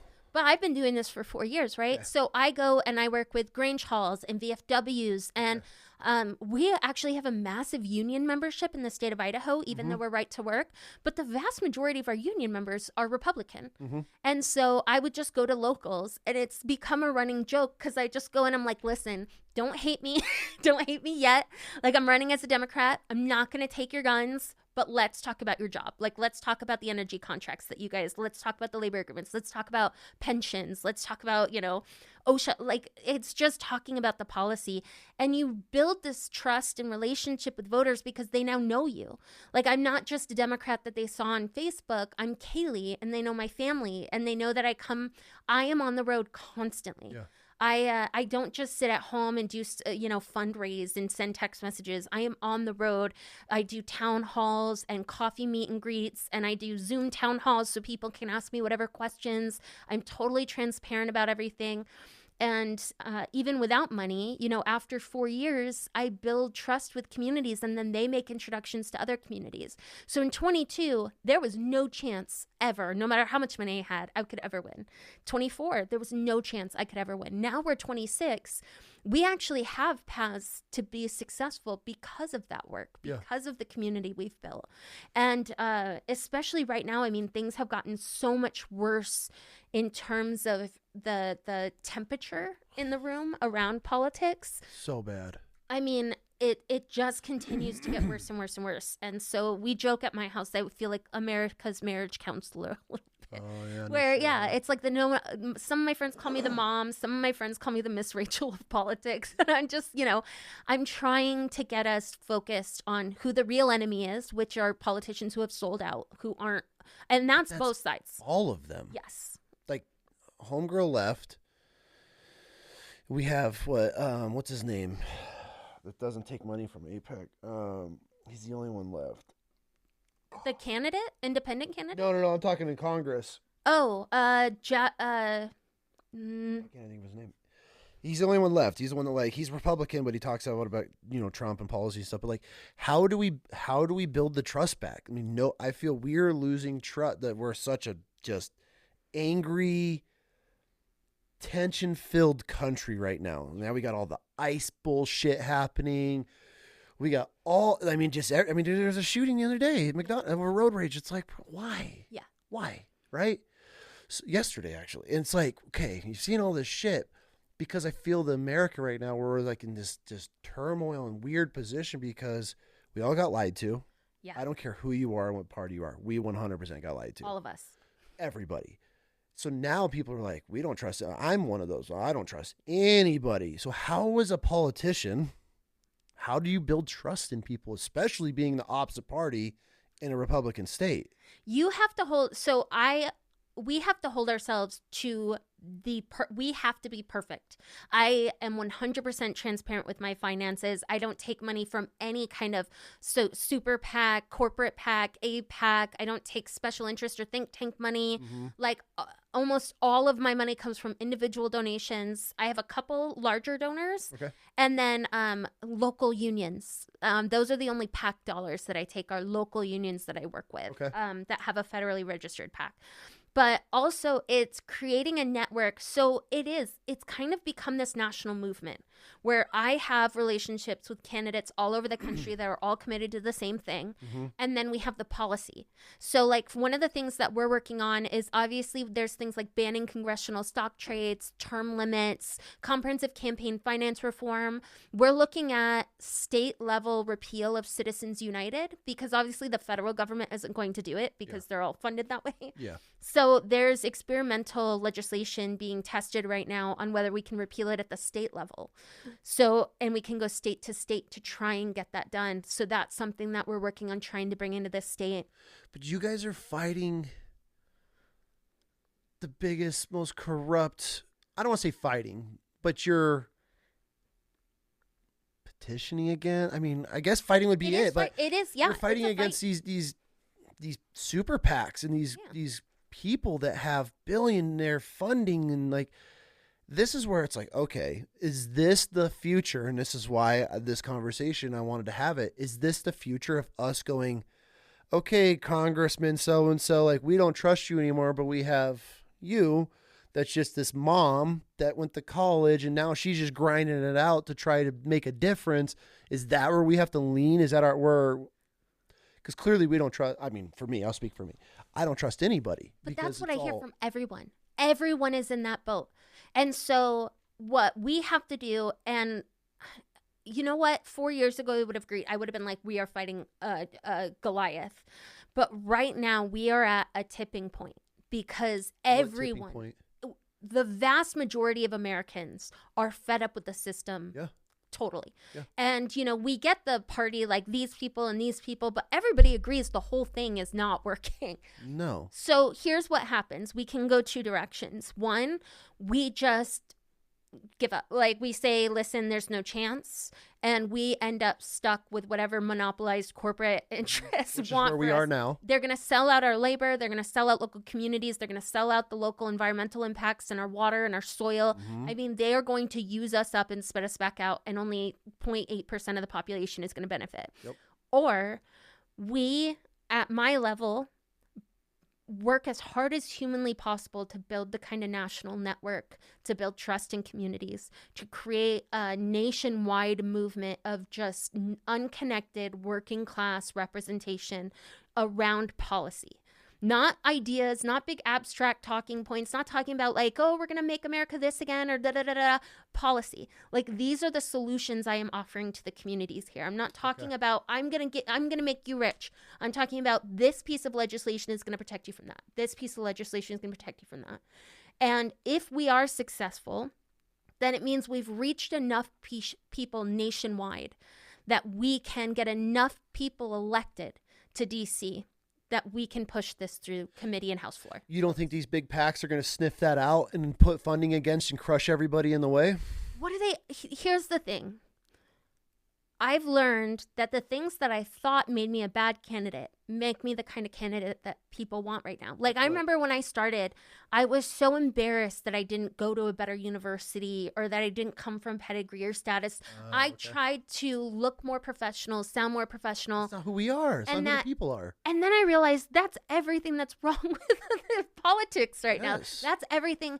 And so the more authentically myself I became, the more I realized that's desperately what communities want, is somebody who's authentically them in whatever way that is. They just want somebody who's honest, who's transparent, who works hard, and who's genuine. That's all they're looking for. It doesn't even matter what shape or whatever you come. I would 100% agree with you on that. Yeah. That's where, because going back to no trust, which I think we're going to talk about a lot through this episode, because that's where the whole country is. Me personally, but then it's so hard to believe what these people are spewing, because we've been listening to this our whole entire lives, and our parents and their parents. And it's like, where has it gotten us listening to these politicians? I'm going to blah, blah, blah, blah, blah, and I'm in your community. And then you never see them again. As soon as the campaign's over, these motherfuckers are gone. Out. Yeah, you're walking the streets in the hood, and you got your little entourage and your posse, and hey, you're shaking hands. Oh, yeah. When I started this, the person I'm running against had never done a public event other than fancy fundraisers with local political groups. And so that's how I got my start. Is I just started hosting the town halls, the Republican town halls. And that's what you had mentioned, asking Republican voters to come question the Democrat. Yeah. Like, tell me what you don't like about the D next to my name. Like, let's just talk about what you want to see from government. And it has become, here's where we're at. Social media and the way that we get information has completely changed how we understand the world around us. How? 20 years ago, if I went on the local news station and it went out at 6 o'clock, 85% of the people in the state would have seen it or heard about it. We all got our information from relatively the same local sources. Yep. That has completely shifted. Not only do you have social media and websites, but then the algorithm is sending different information to different people. So everybody is getting their information and their truth from a million different places, which one, it makes it incredibly expensive to try and get your message out across all of these other platforms. Okay. Because either you can naturally do something that hits the algorithm, which is a lot of rage baiting or shock value. Yep. Like if I'm sitting here just trying to sound as common sense and reasonable, and it's not going to hit the algorithm. It's not going to go viral, right? So, and then what also happened is learning how to manipulate that. What we do is we take one story and we spread it across social media as if it represents all of the problems in the world, right? Like, let's say, I'm just going to do a totally random example. It's not going to be a real world example, right? Okay, just because I can't think of anything, right? Yeah. Let's say you see a white 35-year-old woman having a rage at a McDonald's, right? And she's throwing cups and she's flipping off and she's grabbing money out of the register and she takes off. Well, now you can put that up on social media and say these 35-year-old white women are the problem. Look at their rage. Look at how they disrespected this establishment. This is what's wrong with America today. You can do that with anything now. And the people who have the most money are able to get the most messaging out across all of these. So they get to define how we experience the world. One of the most fascinating things for me being a criminal justice student is you learn statistics. Statistically, in the United States of America, those who are most likely to be victimized are often the least afraid of it. And those who are least likely to be victimized are often the most afraid of it. Older white women tend to be the most afraid of being victimized or being the victim of crime, even though we statistically are the least likely. And if we look at criminal statistics since 2005, our nation is safer than it has ever been. But if you go on social media, you go online, it looks like we are constantly surrounded by violence and crime and aggression. And that doesn't mean that there aren't some things that are happening more now than they did in the last 5 years. But it's just, it became whoever has the most funding is able to define what our society looks like And when we get our information from the same places, and it happens on all sides. So then all of a sudden we understand the world around us, not because of our relationships in our community. And also on top of that, everybody is working harder than they've ever worked, making less money than they ever have. Life is exhausting, and it is intentionally more difficult than it has ever been for working class people. Everything breaks.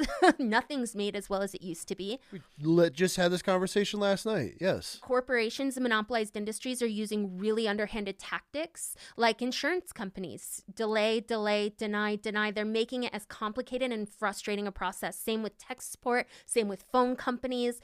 Everything is designed to be as exhausting and frustrating for working class people as possible. For sure. So all of a sudden now we are getting this information from online. We are way less involved in community because we don't have the opportunity to be as involved in community. That seems almost like a luxury now, like to have that time or that ability or that to be as involved in your community as you want to be. And it's the perfect storm. It makes it really easy to define everything that's wrong with America as whoever is being pointed at online. That's where, like, she'll ask me questions. Dad, have you seen this? Or I'll have somebody, and I'm like, this is kind of a conspiracy, but I'm sure it's easily proven. On social, when I say, I'll joke with her all the time. I joke with my oldest. She'll be like, Dad, you seen this new trend? I'm like, honey, you live in a different algorithm than I do. Yep. And it's a real thing. There's people out there that have no idea of what's on my social media page. And I'm not, like, I'll open it up and show the world. There's nothing negative, like, besides the violence and political bullshit. But, like, I'm seeing things, and I'll show my wife, I'm like, God, this is hilarious. And she's like, I've never seen that in my life. I'm like, what?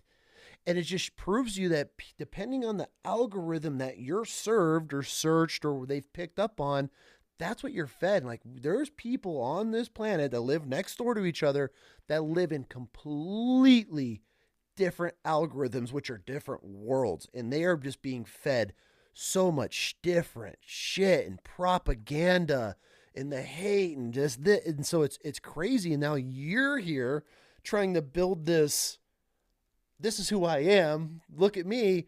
But you don't have the big funding behind you. So you're just like this little minnow in the ocean of social media trying to get your name out there, which, I mean, you probably need millions of dollars in campaign money just for social media alone. And we've lucked out, one, because we've gotten a lot of momentum on social media just because the way that we were doing things was novel. So actually, when I first started, the FEC is the organization at the federal level that regulates campaign finances. Okay. It's the FEC. Okay. So my first cycle, my kids were still really young, which meant everything I did, I had to have childcare for, which I didn't have. And I don't make any money off the campaign. Like, I can't take a cent from the campaign for any personal reasons. I can pay to cover the cost of gas.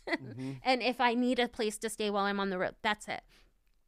So the FEC had just started allowing campaign contributions to be used for childcare.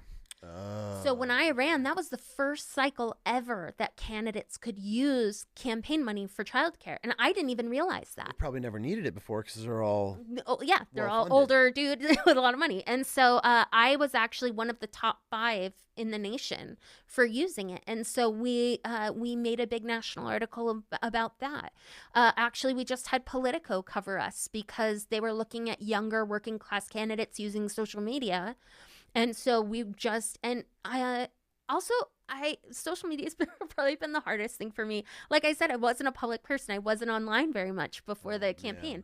And it is a whole nother world and language and learning and getting comfortable. Each platform's different demographics, different ages. So yeah, you can't... And speech and debate helped me with the speech and debate definitely helped me there, but it was also just learning it. And so I'm very lucky. I think I'm going to feel so weird being 35. I think I'm technically a micro influencer now based on my numbers on TikTok. You've made it. But it is incredibly difficult to try and get it out there. Oh, for sure. But honestly, the more I try to avoid the normal kind of talking points and partisan talking points, the more I think we actually build a community that's willing to listen. Nobody gives a shit anymore. Yeah. We're going to keep Idaho. What the fuck does that mean? Yeah. What does that even mean? Cool. Great. How do I lower my bills, my groceries. I went to shopping with my wife. We were going on a little trip, and she just wanted to go get like toiletries. I'm carrying 2 grocery bags out of Walmart. It's like $190, and I'm looking at her going, "What the fuck?" And she goes, "Yeah, welcome to shop," because I don't shop. I'm one of those men that I hate shopping too. I never stepped in Walmart, grocery store, anything ever in my life again. I'm cool with it. So I don't have experience, and like I'm not on the shelves like, "Oh my god, this is so expensive." I'm walking out like looking at my wife, "What the fuck did you buy?" And she's like, "Yeah, welcome to the economy." She's like, I'm like, holy crap. Like, it's just insane. So like, then when you hear these politicians speak, it's just like, bro, shut up. I don't believe anything you're saying. So now you're battling that as well, of generations of just filth politicians lying to their districts, not changing anything. So you're battling everything. I think though, there's a certain politician speak that we have all gotten really used to. Okay. And it does tend to be easier to point out. And I think the hyperpartisan divide definitely hurts a little bit, because whatever party you agree with, then you tend to trust those people more, whether they're for or against the things that are helping you. Yeah. And so for me, it really is just the evidence. Like, I try and get very specific with the numbers that I have, the information that I have, why I believe the things that I believe, why I support the pieces of legislation that I do. It really is trying to bring back the idea of a statesman. And this is something that I really love about my experience in Idaho. Because for me, driving up and down the state, me being up in North Idaho as often as I was a novel thing. Boise tends to be kind of the political power center Absolutely. of the state, and then the rest of the state tends to feel really kind of just left behind and following with whatever happens in Boise. Well, I built the first really big close-knit community I built politically in Idaho was in North Idaho. Okay. So I spent so much time up there. I was traveling up north every month and, doing events everywhere, Lewiston and Riggins and Orfino and Kamei and Bonners Ferry. And I still remember it was like the 3rd or 4th time I was in Bonners Ferry, which is up in Boundary County. And we were hosting a town hall with a couple other candidates. And after the town hall, there was a gentleman that got up and he goes, "The last time a politician came to Bonners Ferry more than once was Frank Church." And there were 4 or 5 people in that room who all remembered back when Frank Church used to come. And there are still communities to this day that remember Frank Church going and sitting down at the local coffee shop and just doing one-on-one. Like, people would come to the coffee shop and then get to talk to him. Yep. And there is this sense of just people want somebody that is actually active in the local community, and it's a ridiculously hard work. And it seems so counterintuitive to the political process right now and how to win, but I think that's how we fix it. We set that standard again. And there's something really unique about what a politician needs to be able to do versus what we see right now. Because like I said, right now, you're able to take one story, and then if you have enough money behind it, you can make it seem like that's the whole problem. Okay. But politicians, good politicians, real leaders, what I think they need to be able to do is hear these personal stories, see the responsibilities, see the weight on local communities, but also then zoom out and get a bigger picture, be able to look at the big picture, be able to look at the data and the research and the evidence and see where's the cause of this? How do we address this big picture? How do we make these you have to be able to look at the minutia, and you also have to be able to look at the big picture, and you have to be able to weigh those two things. How many of these politicians, though, are willing to do that when they have mommy, daddy money backing them? None. So that's like, you see, like, okay, that's a great theory because you're doing it. But how many of these little rich kids that are mom and dad went to Yale and they're connected with all the alumni and everything else, and they've groomed their child, and then he just steps right in. He's not going to drive the Orfino, and No. He's not going to Hagerman to have lunch at the local cafe and like, hey, here I am running for your district. Like, how? So is this the future of politics?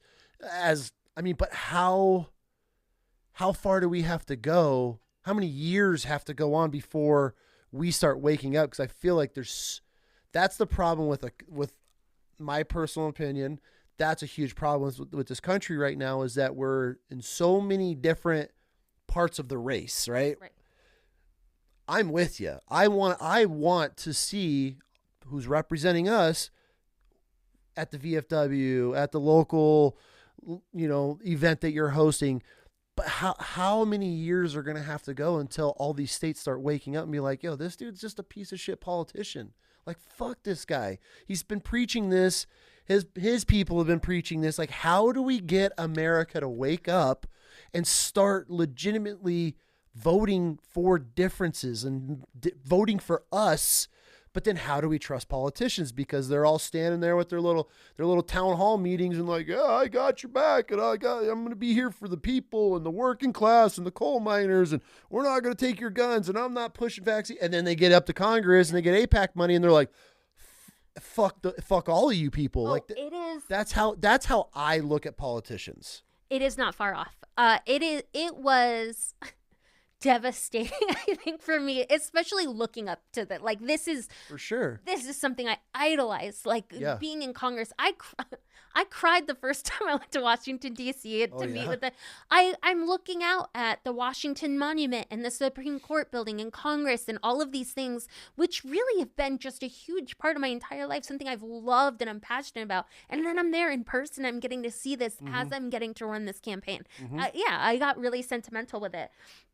But here's what I will say. When I started 4 years ago, it was crickets. Like, it was pulling teeth. I had entire counties that were dark. I was driving 3 hours each way to meet with one contact in an area because we had nobody else that we could reach out to. It was literally just incredibly difficult. There were no local candidates running on the ballot, and that becomes a whole nother issue, because if you've only got one candidate at the top and then you've just got a federal, then that federal candidate needs to know every single person in the local counties instead of us being able to create like a network, a community. So what I have seen over the last 4 years is we are there. Like, it's already, that is happening. I have seen such a drastic change. And so many more people are talking like you, where it's like, I honestly don't even care what party you're with. So then what we have to do, like for me, my job then is I need to be able to show people exactly how to dig into a candidate. Like, this is what you should be looking for in the candidates on your ballot, and trying to make that, open the political process up and make it as transparent so that people know what sources they can go look at to see where this money is coming from. They can check certain things there. It's a bold statement, though. If you're telling people to start looking into other candidates, like, you're going to put a target on you, because the corruption's so deep. I'm one of those. Like, you're never buying. I'm never being bought.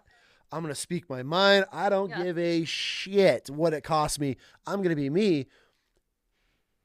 But I'm going to be the person like, let's burn the torches, like burn everything. We need to see everything about these people. But that's going to kick the hornet's nest over at Capitol Hill. Are you prepared for this? I mean, okay. 100%. I was really nervous when I first started. I actually remember that interview that I told you about when I first saw the post and I said, and they called me. I still remember the person I was talking to was like, listen, you have small children. Just know with the way things are right now that you'll probably, deal with death threats. You might deal with some conflict, and is that something you can handle? And she actually now tells this story. Apparently I said, that's all the reason why I need to do it. And I still remember getting the first death threat. And I have never wanted to work harder at anything in my life. And that's, I think, when I realized that my backstory that I thought was this, vulnerability or was actually I'm just like, there is nothing that these people can do, because tear apart my life. Like, I have just talked to you about like literally the darkest, most terrible things that have ever happened in my life. And I realized, like, I'm not ashamed of any of this. It's just a piece of my history. So I don't have the skeletons. It's what made you. It's what makes me me. And also I realized I didn't victimize any, like all of my skeletons are me being a vulnerable and insecure young person who's grown so much from that. And also I am so much I've had some people in person get really crazy, you know what I mean? Okay. Oh yeah. Like, and there is a way, I'm very, very good at calming down anger. It's something that I've been able to do. And so I think my husband's probably more scared than anybody else. Sure. People are fucking crazy. People are crazy. Well, and you never know, like, things, the monopolization of wealth and corporate power in America, I am going after the big dogs. We have a running joke that if anything ever happened to me on the trail, then I'd either rag in it and be like, I should have ducked, or I'll just, you better use my name to push the movement forward. But yeah, there's nothing that they can share about me that I wouldn't share about myself. And I'm really grateful that I got into this learning how, like, that authenticity was everything. Like, I'm a goofy, ridiculous person. You know what I mean? Like, I want to build a political campaign, setting that as the standard, and then also showing other candidates that they can also do that. And it's been incredibly successful. Like, this is an election cycle. I have a path to actually win. Good. Okay. It's a Hail Mary. I mean, I'm not saying it's not going to be like a crazy, ridiculous effort, and it's going to take a ton of work. But that's something that 4 years ago wouldn't have even you wouldn't have even thought it was possible. So, and the nation is at that point. People are exhausted. People are working harder. And I think especially Gen Z is now coming up, and they're dealing with, they can barely afford rent. Like, it's not even they're worried about prices going up. They're struggling. They're living with multiple roommates just to try and get by. Yeah. And so they need to wake up. I mean, all of us need to wake up. Yeah. What is something, since getting in the politics and going for Congress and battling Goliath, what is something you have learned that would shock people? You know what it is?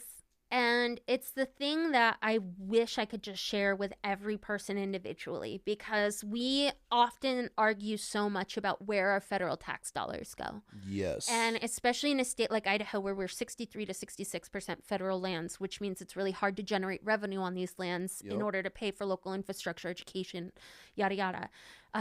They have made such massive cuts to rural healthcare, education, federal land management, like the Forest Service, all of these federal agencies, you know, that are trying to do fire prevention and drought mitigation have dealt with such big cuts. And we talk so much about, well, I don't want, like, why should my tax dollars be going to cover this? We don't look at how much money we send to the top. So, for instance, we spend $35 billion in direct subsidies every single year just to the fossil fuel industry, $760 billion annually if you include tax cuts, indirect subsidies, handouts.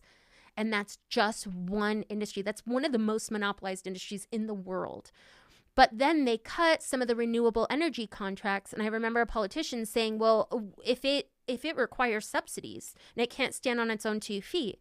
Well, these were incredibly lucrative job opportunities for our steel workers, for our electricians. This was nobody's saying we stop mining and stop logging, but they cut that. But then we're not talking about the $800 billion annually that our federal government misses out on because we pass out these handouts. And now health insurance companies are such a scam. It is so disgusting. It is so disgusting what they've done to this country. I mean, I now have had 7 friends deal with cancer, and I've lost 3 of them. How do we have more funding than ever on cancer, but more people are dying of cancer? Well, and they just actually cut a ton of, a few of my U of I students that were MAGA, I went up this last cycle, and he was like, they cut my cancer research. They're grad students up there. They cut all of the funding for the cancer research that was being done. And now, it is shocking, but we are there's so much information. So like I said, I'm a data nerd, but it's somewhere between 50 and 70 trillion dollars has gone from working class local economies just to the top 1% in the last 40 years. So the middle class, when people are like, it's so hard to make it. Yeah, it is incredibly impossible to make it right now because you tax cuts and handouts and subsidies and tax havens and loopholes. And also, the funny thing is that a Democrat is a socialist or a communist. And I like to talk about no, I'm actually for free market capitalism because right now we don't have that. There are no free markets. The government has chosen the winners and losers because you can't have monopolies in a free market. There's no competition. And right now the government is giving all of our tax money and all of the tax breaks and all of these loopholes to the most monopolized corporate industries in the country. And then those corporations then pay their employees as little as humanly possible, take shortcuts on quality, shortcuts on this. They're able to jack up prices because there's no competitors driving their prices down. Well, they buy the competitors. We were talking about it. You go to Walmart, you look, and you're like, okay, there's this aluminum-free deodorant. Then you have all the other deodorants, and then you look, and it's the same company. They're all the same company. They're all owned by the same. You're like, I'm gonna buy this because it's healthy. But then you look, and you're like, wait, the company that's making this absolute dog shit also makes the better version of it. It's all lies. It's all lies. lies. And the government allows them to lie to you. They allow false advertising. They allow, the lack of regulation. So here's what happens. When my conservative voters across the state of Idaho hear things like regulation, in their head, they're thinking about the regulatory and tax burdens that they deal with. Because small businesses have all the regulations. Small family farms deal with all the regulations. They're the ones dealing with all the taxes. They're the ones that the federal government creates so much bureaucratic red tape that it is not in any way possible for them to be successful. The government hates anything small. But when I'm talking about regulation, when I'm talking about taxes, I'm talking about the monopolized corporate industries and the top 1% that have lobbied government. So that's why these conversations are so important. And that's why I do the work in community face to face. Because when I'm actually able to talk about this, and then also I'm saying like, listen, I'm going to take these guys down. And I'm promising you, I won't take $1 from anybody that could ever thwart me from this mission. How do you make that statement being a Democrat and not falling into the trap? What are here's the beauty. No, here's the beauty. Here's the beauty. You have to sell your soul, I feel. My opinion. Yeah. You have to sell your soul to make it. Why? Who's done it without it? I'm about to. That's the plan. That's why I'm having this conversation. Yeah. I just love the mentality of it. I hate the fact that there's a title put on it because both titles are so tainted. Yeah. Doesn't matter what you say, but like you say, I'm going to fight. I'm putting all of these regulations and legislative, everything's going in against the man. How are you from Idaho and all these other little pieces to this puzzle scattered through their areas and their states? How do we all come together and back this? That's my biggest thing. It's like, cool, we've heard all of them. I'm going to make a difference. We're going to attack big pharma. We're going to make food healthy again. I'm going to blah, blah, blah, right? Where do we go? It sounds so corny and simple, but it is actually what we desperately need right now. And it's building coalition and getting organized at the ground level.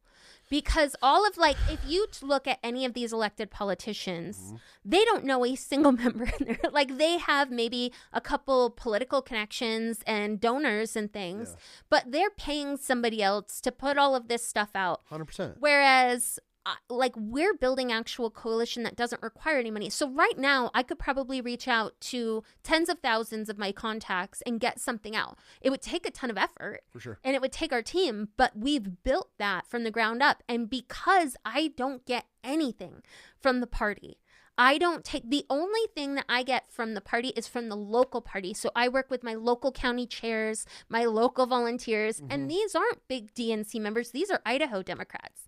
These are people who, one of the hardest working people I've ever met in my life. This woman runs a farm. Her husband and her work 7 days a week. They are low-income family, and yet this woman is still at every event. She's out at every community event. She's out there working for everybody. It is really about building coalition and then also having solutions. So one of the things that we're doing, like I said, we're looking at bringing the Repealing Citizens United to the state. I'm looking at bringing repealing right to work to the state of Idaho. One of the things I'm most excited about is we are drafting legislation because I was looking for somebody that had already offered this that I could support and I couldn't find it. Okay. Right now, one of the biggest issues in the federal government is it doesn't matter how corrupt they are. It doesn't matter how many times they break rules or laws or lie under oath. There's no consequences.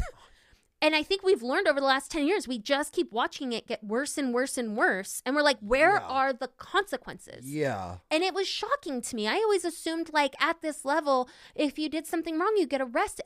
There would be some level. Insider trading, all the funds that are being milked through different companies. Yeah. And it's well, apparently there is nobody that can. It's apparently Congress has to agree on whether or not they're going to get in trouble. And that doesn't work because it turns out now it's if you're on this side, it doesn't matter what you do. And if you're on that side, it doesn't matter what you do. We're never going to be able to hold any of them accountable. 100%. So we're working at trying to draft new legislation that would create an oversight and enforcement mechanism. Okay. So an independent oversight an agency within the federal government at that level with actual enforcement mechanisms. So if you do this, you're out. Like I am talking about serious accountability and consequence measures. And of course, this is something that's going to have to be like, we're going to have to figure out where's the right level on this.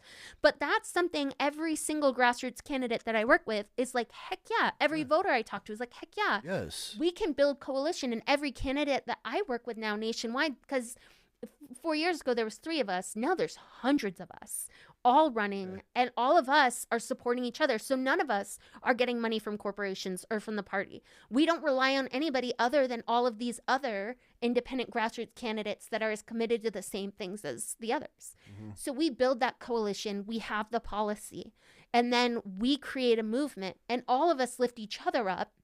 So then when enough of us get elected to DC, that's when we have the real opportunity. Because now if you have a bunch of brand new candidates who are offering real solutions that the American people want, we have the platform, we're elected. So now we're in the news saying, hey, we're introducing this bill that would solve all of these problems that 98% of the American public wants. What is the other 30% of Congress going to do? Disagree? Vote against it? Then they risk their seat. And all of a sudden we bring where politicians are looking back to voters instead of just money. Okay, so saying that, just so I'm tracking, you and all the others you're speaking about of this new wave, right? Let's say Democrats. I hope this is happening on the Republican side. Or are you speaking just everybody in general?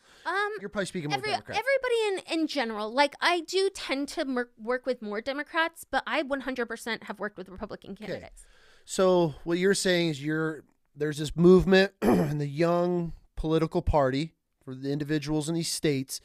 You're all trying to bring this party together to go into Congress to kind of push out all the dinosaurs in a way, to bring in new policies and all this stuff. How long is that going to take to happen? Well, we're getting at the point where it's either going to happen in the next 2 years or we're in big trouble. I mean, the country That's what I'm saying. Yeah, Where do we the go? country is in a really bad spot right now. Billions to Ukraine, billions to Israel, billions to all the other fucked up countries nobody gives a shit about, helping pay for everything else. Like, where do we go? Like, we sit here and we listen to Trump saying we're in the golden era, but meanwhile, like, our infrastructure's falling apart. I've been to wealthy countries where it's clean, it's beautiful. Yeah. You go to anywhere in the Middle East, Saudi Arabia, Dubai, any of that stuff, dude, those are golden era. When you're going to speak golden, here you go to LA and the bridges are so rotten that they can't even shut them down because they're going to cost billions of dollars to replace this stuff. Like, how do we stop this hemorrhage? Okay, I guess that's where my question gets to. You guys are building this cool little PAC and everything. You're going to make a difference, right? Let's pray to God that it happens on both sides.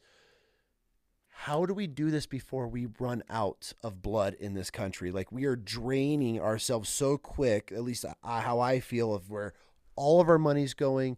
The American people are just drowning. I mean, everybody's everyone's feeling it. How much time? Like, how do we do this in time? Like, how do we get these people that are getting fed ICE this and FBI this and Kash Patel this and every other thing that's going in the Pete Hegseth and the war, director of war, we're bombing these people and rocketing. It's like, fuck, like, where do we even just point in a direction to just bring everybody back together? Okay, this is what we need to focus on. Is that even realistic at this point? I mean, it's either going to happen in the next couple of years. It'll have to happen before the next presidential election, and I'm hoping we have that much time. I'm not listen, I know that what I'm talking about is very idealistic and optimistic. Like, this is how I know that we can get to that point without having to rely on. Here's the thing. We're going to have to hit them from all points. And there's a few things that need to happen.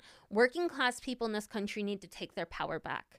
Yes. Because that's where, and I know people say, well, unions sometimes protect bad employees. Well, they do far less damage than corporate shareholders and boards due to local communities. Okay. Yeah, for so, sure. and when the pendulum swings way too far one way, like right now in this country, we know from the data and research that members of unions get paid better, they have better healthcare benefits, and they have bigger pensions and are able to retire at earlier ages. And they are also way safer on the workplace.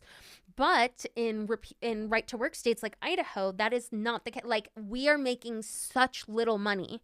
We need to have a big labor movement. And that's things like general strikes. That's things that cost corporations and monopolized industries money. I'm for that. We have to hit them where it hurts. And then at the same time be running candidates that have immediate policy solutions. Like, we have to break apart monopolized corporate conglomerates in the country. Yeah. We have to bring back, we also have to make sure that the loopholes and the tax breaks and all of this stuff are back going towards middle working class and small businesses. Like, there is a way to even this out. And like I talked about, we talk about Ukraine and we talk about Israel, and I agree, right? Ukraine, a little less, like, it's actually a lot more like weapons systems and manufacturing, and there is mining and different elemental deals that are really important there. There's a lot going on. There's a lot going on in Ukraine besides the war. There's a lot going on. But here's the deal. The amount of money that we shell out at the top for just 0.08% of the population to benefit, it is shocking. And here's the thing. The lie is that we can't just take care of infrastructure or education. I mean, let's look at how ICE has functioned over the last few months, right? Okay. They just budgeted out $898 million, almost $1 billion, just for employee bonuses in ICE. Okay. Congress just sent $1 billion to ICE just for bonuses. And then on top of that, the cost of these deportations is excessive. And we're creating a private military industrial complex that is taking care of that detention. That's all for profit. And the government is also paying a lot of that. So, like, there is money. We can actually financially take care of things that are urgent. Mm-hmm. But we're not. We're sending it towards detention, which actually doesn't give anything back, because the truth is undocumented people weren't preventing wages from being higher or taking jobs from like that's not a systemic issue that was making life harder for working class people. So the money is there. We can address these problems in the short term while we address the actual budget deficits in the long term, if that makes any sense. It makes sense. So I'm very torn on ICE, right? When we talk about everything on this episode, and even though I lose probably a lot of followers, have to shit up my mouth. I'm torn on ICE. One, they're there. They're there because the people of those communities have voted, and that's their laws and everything is because us, the American people, we voted, right? Whoever's running this shit, whoever's in charge of everything, we're putting these people in charge to run these things. To a certain extent. There's a lot of good old boy shit going on. I get it. And trust me, jump in anytime. I keep seeing these things like, well, this is how it has to get done. This is how ICE has to take things. But if you, and correct me, you're a statistics data person. Yeah. From the last things that I read, Obama has deported more people than Trump has even come close to, but we didn't have these problems in our streets. Right. There are big differences. And this is where you can use numbers in a manipulative way. Okay. For instance, somebody was just talking about how under Obama, 56 people were killed in ICE. And so, 56 versus 38, this is a more gentler administration. Okay. But 56 is 8 total years of ICE. Versus 38 in 11 to 13 months, right? Yeah. Like, there's ways that we use information. Here's the problem. there was a mass migration for environmental and economic unrest in South and Central America. See, I don't give a fuck. No, like I'm trying to, let's look at where the causes come from, why something happened. Okay. So then COVID happened and we weren't able to handle the southern border, and they made the disastrous decision to do Title 42. So all of a sudden we had so many people coming across the border, and we didn't have the immigration courts, lawyers, judges, border agents. We didn't have any of the funding in any of these areas to handle that. See, I put that all on Biden. I mean, yeah, it was the administration. Yes. But here's the thing. This also started happening under Trump. Yeah. The migration, the mass, like it started under Trump. So it wasn't like Biden did this one disastrous thing and caused it all to go awry, right? But I feel the border was a mess. Opened the gates and just allowed. I mean, you could see the numbers, and I'm not saying Trump's doing anything better, but you can see the numbers just spike during that. So then. But here's where I really struggle, because I think we should be really specific with how we talk about it, right? Okay. Open borders, we did have way too many people coming in, and we didn't have the systems to get them in the correct way. But that doesn't mean we just had open border. There were still contacts. Like we still understood who was coming in. That doesn't mean that there weren't more undocumented people coming in. So like I try to be very reasonable with how I say things. I don't know. Like I got buddies that have been on the border for years, and I'll call one of them right now. He said it was insane. He said they would just sit there and just watch these dudes, Asians, Russians, South Americans. He said during that time, he's like, bro, it was so bad. We couldn't even say it. They would just laugh at us, and we'd have to watch. We would watch groups of hundreds at a time just pouring in. And I've asked, what's the difference now? He's like, oh, dude, it's night and day. He's like, we were dealing with thousands in a month. Now we're dealing with a couple hundred. Right. But that's at the border, right? Yes. Nobody is saying that what is happening at the border right now is a problem. Mm-hmm. Like, the shutting down and making sure that migration stops at the southern border is not the issue that anybody has right now. Okay. And I feel a lot of the left that's a huge major issue for them. no. So what the left like what I'm hearing and what the issue is that they are now targeting legal residents. Because here's what I hear all the time. ICE can't go at you unless they have a warrant. They can't take you without due process. They cannot detain you without lawyers. But that is what is happening. Mm-hmm. So ICE has an undocumented person that they know is in this community, and they are trying to find that person and deport them. Mm-hmm. What they are doing is grabbing Black and brown people and people of color in these communities and then checking to see if they're citizens. Yeah, I have a problem with that. That is a huge problem. But here's the issue. Now, a memo has gone out from the executive branch that gives ICE the authority to go into homes without a warrant. And we're seeing, it is documented. Oh, no, I'm not arguing. Yeah. That's going to be a problem. They are knocking door to door in these communities asking about neighbors who are people of color. Like, they are running license plates. And if the name is Hispanic, they are stopping that person. For sure. There are hundreds of U.S. citizens who have been detained. And now it's just rising and rising and rising. I have never, ever, ever seen an executive federal branch go against local law enforcement, state law enforcement. The information coming out from the Department of Homeland Security is actually different than what's being reported from the FBI in that same area. Mm-hmm. So nobody's saying, like, we want open borders. We're saying, yeah, let's invest in the immigration at the southern border. Under the Biden administration, we actually had started to make strides. There was a $1.3 billion investment into the technology at legal ports of entry to stop things like fentanyl. Yeah. But then the Title 42 disaster happened.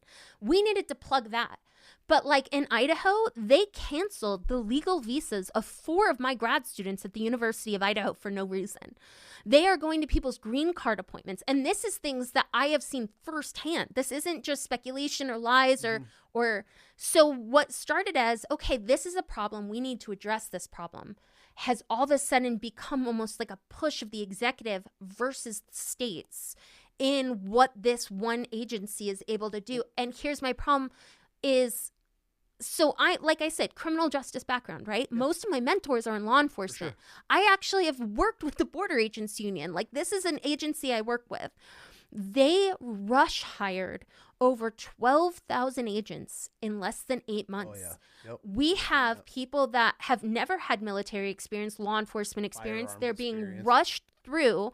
And that's what I see. A lot of the times that people are getting hurt or killed in the streets, I see I see somebody accidentally discharging a gun because they're not using it properly. We saw a guy who had no idea what he was doing, drop the firearm, and a random passing by had to give it back to him. And that's an agent who has the authority to deport someone, a citizen, out of this country. So that's where the issue is. For sure. And that's where I think the right and the left can come together, and all of us are like, whoa, whoa, whoa, whoa. Like, Well, with all this ice shit going on, where's all the don't tread on me bros? Because they're fucking treading. They're treading. Where are you at, Yeah. bro? With your little snake yellow flag. we're on the same side here. Yeah, like, it's like, this is, yeah. Yeah, but that's the problem, and that's where we're at as a country, is that we're so divided. We can't. How I explain it, I don't support left or right, but I don't support MAGA, but I can't get on the side of Democrats because they're so the far left are so far. I'm like, oh God. But then I'm looking at these bros that are out there and they're standing there with their flags. I'm like, you're just as fucking dumb supporting something that he's treading on. They're going in people's homes. They're snatching people.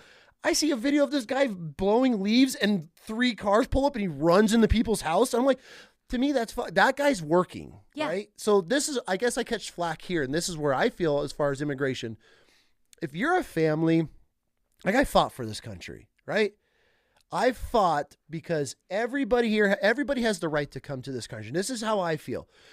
The right way. I have buddies that have married illegals, foreigners, they got their green cards. Dude, I'm all for it. Like The president did that's our president of the United States The did president this, did right? this, Like you can't argue. You can be like, oh yeah, I don't agree with that. Our president has literally done this. So that's what our country is built on, is immigration. Immigration has built this country. It'll always build this country.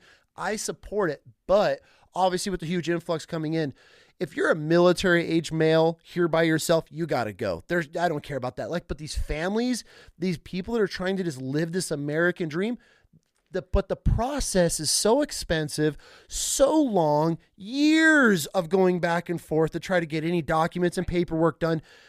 They're not making it. They're fleeing a country for a reason. So we obviously have to change our. We have to streamline that process, and you want to be really frustrated. Accepting millions a year, No. but at the same time, I don't see a bunch of white boys out in the strawberry fields picking strawberries. Well, and and we onions. just decimated. If you go talk to our local farmers, and these are Republicans, these are Idaho Republicans robbed. who are now being robbed of their local community by people that were their neighbors and Yes. students and friends and coworkers. Did you notice what you just did there, though, when you talked about it? And this is where I'm trying to get the message across. Because when we look on social media, we're only seeing the fringe, because that's For what sure. hits the algorithm. For sure. So when conservative voters see liberals online, they're seeing whatever craziest thing hit the rage baited or got the. And so it's so funny because when we talk I'm not for Democrats, or I guess not for the far left. But these far left and far right are such a small percentage. That's what represents the parties. But that's just because of the communications. Sure. That's just what we're seeing because of the way our messaging systems work now. And yeah. if we can get back down to that local, if we can start, I always say that the real way that we win right now is getting the 1960s phone tree back. When everybody had a landline phone and you just called somebody to let them know what was happening locally, or to know that an event was happening, or there was an emergency, or... Because I don't know a single Democrat that's for open borders, or that said that what happened under Biden at the southern border wasn't a problem. I've never met one that said otherwise, because we sit here and we watch Congress and you watch Nancy Pelosi's old rotten ass up there and they're fighting against everything. And it's like, what the fuck? So to me, as an average American, those assholes sitting up at Capitol Hill, those are what's representing that party. But then I talk to my neighbor that's hardcore left. Dude, one of the greatest people. Yeah. And I'm like, am I going to sit? Actually, I have. I walk into the gym. I've caught her outside. We've sat and talked. Didn't get anything political. If she want to push and agendas and whatever, that's where I have problems with both sides of parties. When you're pushing agendas, that's where I'm out on either side. But it's the fact that like a few years ago, I would have seen her little poster out in the front yard and been like, fuck, we got one in the neighborhood, right? Because that's how we're trained to divide and conquer. And that's what they're doing with these algorithms. But she's I have no, I see her all the time. She walks her dog constantly. I have no problem with her at all. And I have no problem talking with anybody, but this feel that's in this country right now, we can't. Oh, you're a Democrat. Oh, you're a Republican. Well, and it's just that all or nothing language. Yes. And I think that's why the problem is, especially with the sound bites, like you have 5 to 10 seconds to catch someone's attention right now. But what we desperately need as a country is the nuanced, comprehensive. We need to be talking about the ins and outs. We need to talk about how the border was a serious problem, but what ICE is doing right now is not the way to fix it. Like we need to have a in-depth conversation with that. So it becomes the biggest problem with how do we address this. However, obviously, right now, I mean, it's hard because Alex, the man who was killed in Minneapolis 2 days ago, he was actually a union brother. He was a member of AFG. He worked at the VA hospital, and he was an ICU nurse. So he did final salutes for veterans. You know, this is especially I work with the AFG. I work with the federal, like I was just in DC with that group. Yep. Like these are, especially also like I lost my dad at the VA hospital in Lexington, Kentucky. So like I know what the VA is and how important they are because I've sat and watched somebody, you know, who's a veteran and the way that the VA steps in. So it's hard because it's like we're still talking about the border when it's just so easy to distract and take away from the real conversation that needs to be had, which is how do we break apart and dismantle a communication system and a government that is trying to distract and disseminate and monopolize power and money and influence and get to the real conversation. And it's so tough because now you take that incident, right, and the one before. You don't know me from Adam, right? Besides this 2 hours and 11 minutes we've been talking and very briefly on social.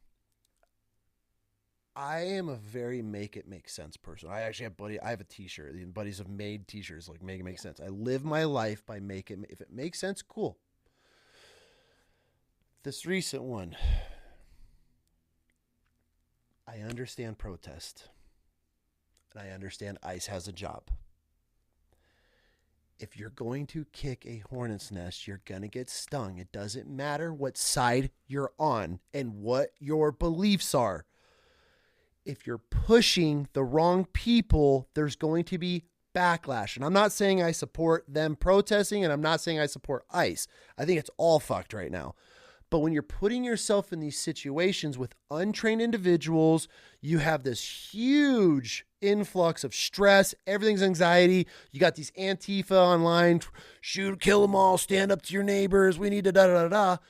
I've worked very stressful situations. I've worked executive security all over the world. There's things when it's in your mind, it's planted. Hey, on alert, high alert right now. Hey, we're rolling into this area. Everybody, eyes up, guns up, whatever it needs to be. So then it's planted, right?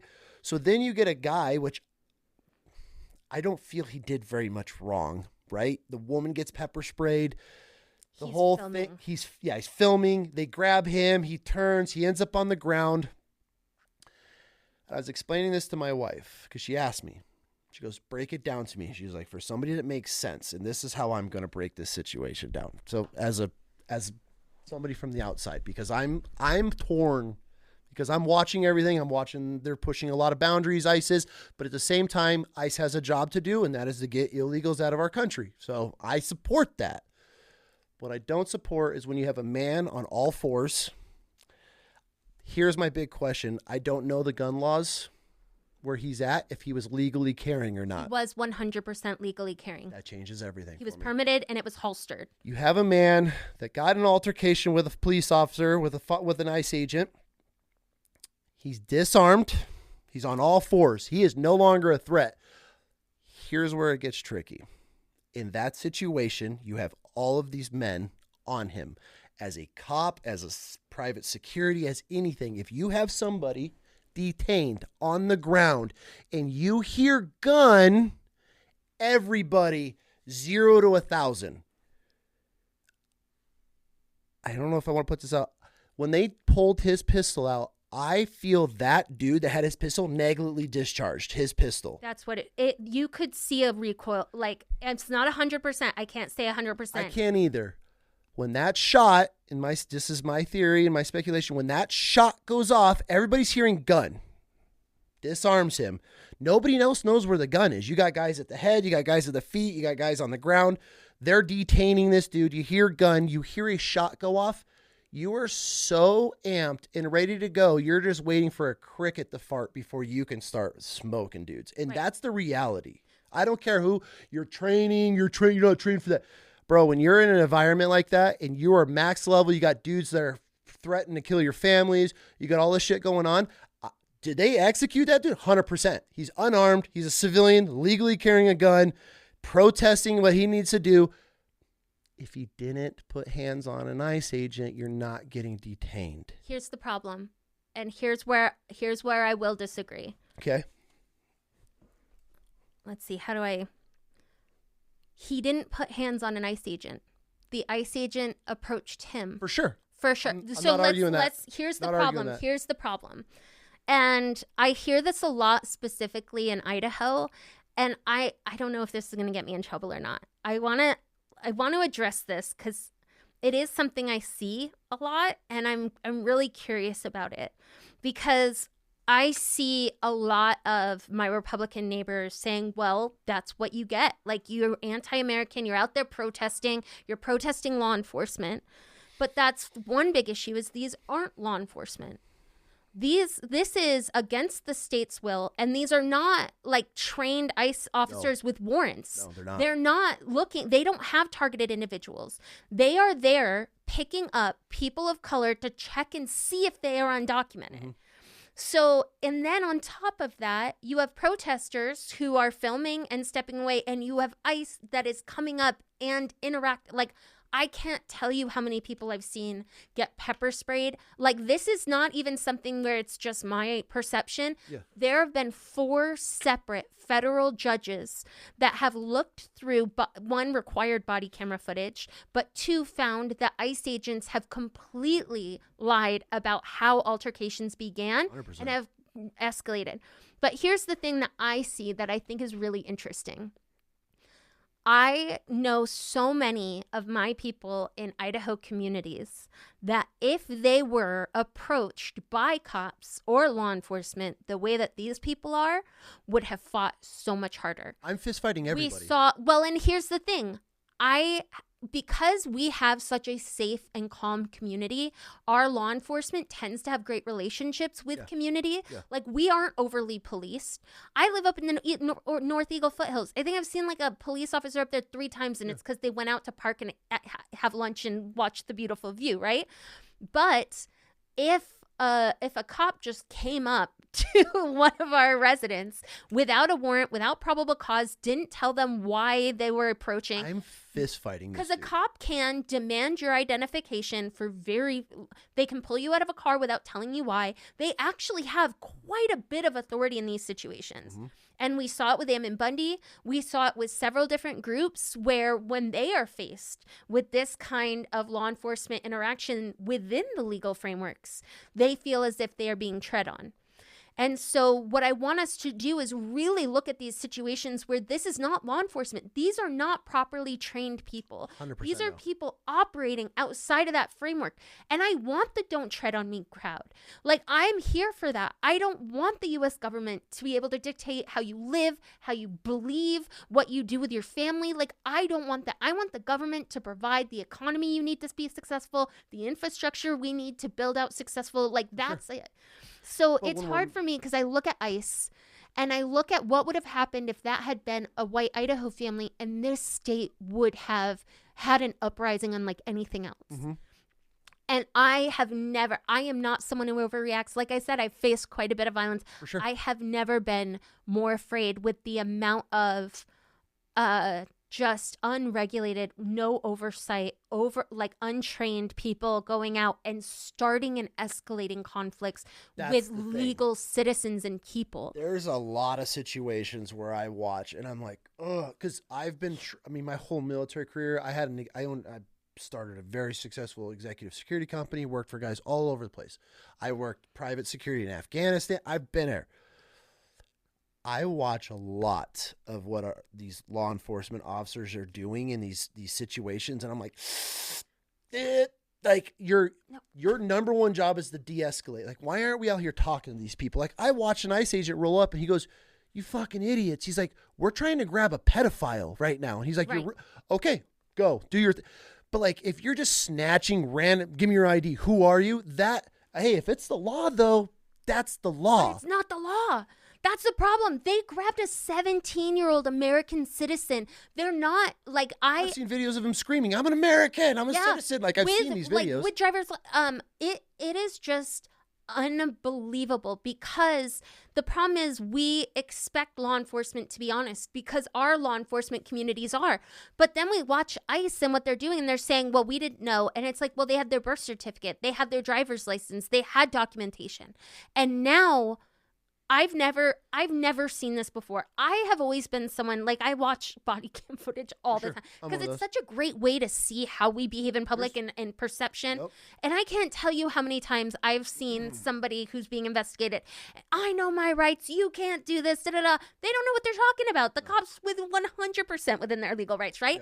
Yeah. It is always the situation. But we get into these camps and it's really dangerous because if all of a sudden we're going to support ICE no matter what, because we believe in law enforcement, even when ICE is not law enforcement, they are not legally trained, they are not vetted, and they are not operating within their rights, that becomes very dangerous. Sure. We have to start looking at these situations.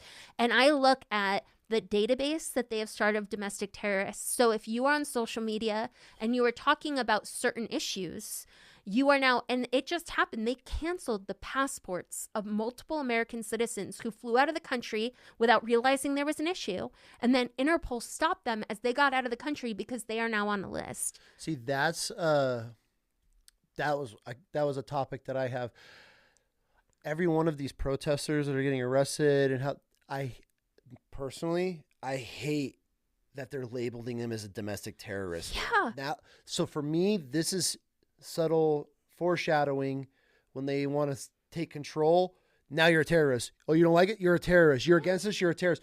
We're throwing around domestic terrorists way too easy. You tell me that's a domestic terrorist. I'm thinking some dude making pipe bombs, planning plots. We're going to drive a car into a building. That's domestic terrorism. But I can't sit here and say that I've looked up the definition for our government of what considered a legal domestic terrorist is. But I'm going to go out on a limb and say this white dude that worked for the VA that was legally carrying his gun that got tackled to the ground after the officers pepper sprayed the chick and he tried to help her. Now he's on the ground getting disarmed and they shoot him in the back like 20 times.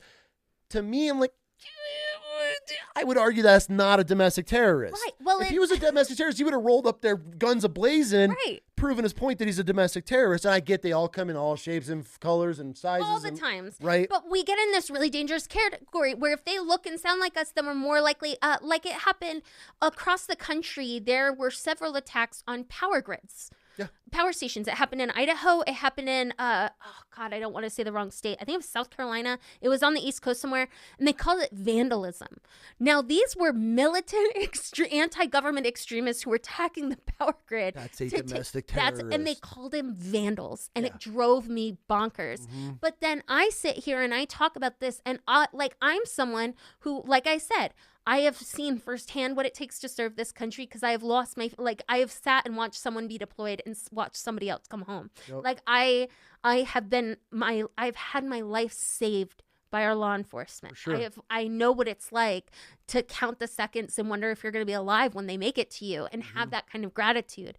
But then if I talk about what I am very, very concerned is a gross overreach of authority and power, and then it's really easy to label me as anti-American or anti-law enforcement. Mm-hmm. And the funniest part is the policies that I put in place are actually proven to keep our law enforcement safer. Yeah. They increase community trust with local law enforcement. They decrease the amount of dangerous situations. Like, obviously, law enforcement, I think it's 60% of the situations that we lose law enforcement personnel on are actually domestic violence calls. And so it's like, we can address these problems. I want to protect our local law enforcement, but I also want to protect our constitutional rights. It becomes such a slippery slope when they see you on social media. They don't like what you're saying. Like, they put out a memo if it's anti-capitalist. Well, they might call me an anti-capitalist for going after the monopolized corporate industries. Yeah. They call me a socialist. And I was like, whoa. No, like, I'm trying to bring competition back. It becomes so easy. Mm-hmm. And that's one of the reasons when the government is the ones, and they're the ones spewing these specific words and terms and titles. Right. And they're using them. That's why domestic terrorists, when they're like, he's a Chrissy Gnomes or whatever, reading her, this domestic terrorist. And that, I was like, and that was moments after, without any investigation. Zero investigation. There wasn't even a photo of this dude out yet. They might have had one, and they're already calling him a domestic terrorist. Now, if they come to us and they're like, we've got his phone records, we have Google searches and his computer logs, we've seized everything, and he's been searching. He wrote a letter to his parents. He was going to take out as many ICE. I'd be like, hard to argue. Yeah. But when you're on your hands and knees and a cop pulls your gun off you and 5 other cops shoot you, like, how is that labeled a domestic terrorist? I blame elected officials, because here's the thing. Yes, they're the ones stirring this. Every single person who heard this plan to rush hire 12,000 agents, to rush them through training, they're not even being vetted. We're throwing 6-figure salaries with $50,000 signing bonuses onto men where we don't know their background. There have been so many that have been caught with a criminal background that they caught after they had already been put into training. Like, any single rational adult in the room could have told you that this would result in the loss of life, that this would result in constitutional overreach. Somebody had to have along the way. And I want to hold our government that accountable. I mean, he was recording. That's constitutionally protected.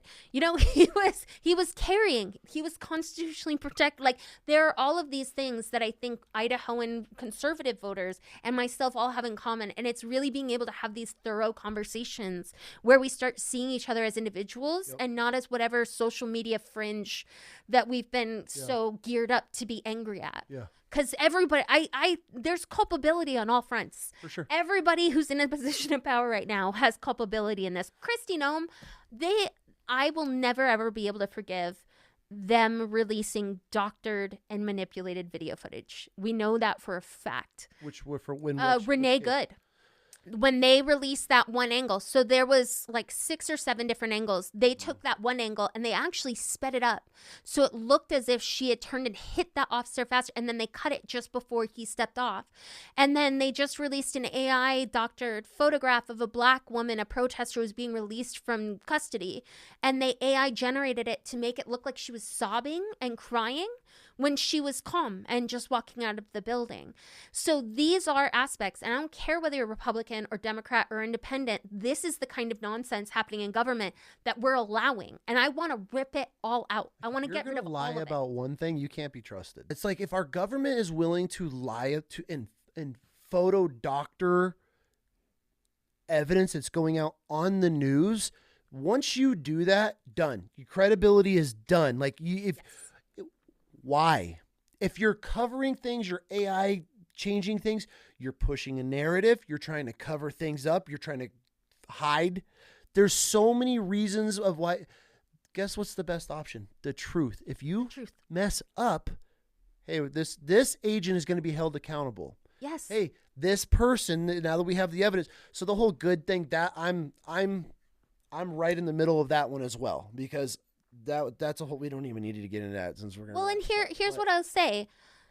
If I was in this situation when Trump first took office and we had this situation at the southern border, I would have worked with Mexico to increase their investment into border technology. Mm-hmm. That means that, yes, 100%, we invest, we send way more people back from the border. We're not accepting every applicant. We have thorough vetting. We are increasing the number of staff in immigration courts judges, attorneys, border agents. Yes, we want to incentivize border agents, specifically in towns where we struggled to get people because it's really hard to get a guy who has a family down to this tiny little border town. So yes, we need to address that. Yeah. And yes, we can look for undocumented peoples. And what I would have done is we had this huge blockade that was not allowing local law enforcement to work with federal DHS on getting people who were criminals, undocumented people who committed crimes. They weren't able to then move them to DHS. They weren't allowed to act on that. And there were ways where we could streamline that. See, like if you're a cop and if you're illegal and you get pulled over, you get a ticket. Any violation in our country as an illegal immigrant, gone. Immediate. You get a DUI, speeding ticket. Guess what? If you're here illegally, you better be walking the line. Local law enforcement should be able to work with DHS and handle that. And that could have been streamlined. You show up to a domestic violence call and this guy's drunk, beating the shit out of his wife. He's an illegal. Gone. You're coming with us. Gone. And here's where I get even angrier, because at the time before they did this, there was a piece of legislation, the Farm Workforce Modernization Act, that was streamlining migrant visas for those working in our state who were currently undocumented.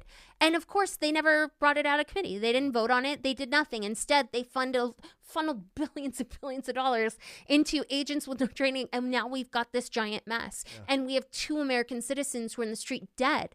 And it hasn't really brought any law and order. So there were ways to address these problems. And that's what happens when we divide this country and all of a sudden we're no longer people, but we're enemies based on whatever label or social media rhetoric. Then we can't have these kind of productive conversations and really look at where these causes are and these systemic problems are and how we actually not just fix the problem.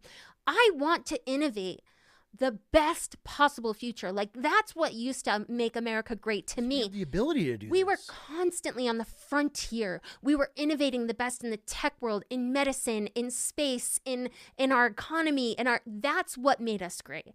And we lost that somewhere around the way. And now it's just like trying to put out fires and trying to keep us from being at the bottom. Like, you know, it doesn't matter if you're spending $35,000 a year on top of whatever your health insurance premiums are. You still can't get whatever prescription you need because your insurance company decided they weren't going to let the doctor write. Like, it's just a nightmare. And so I don't want to just put out fires.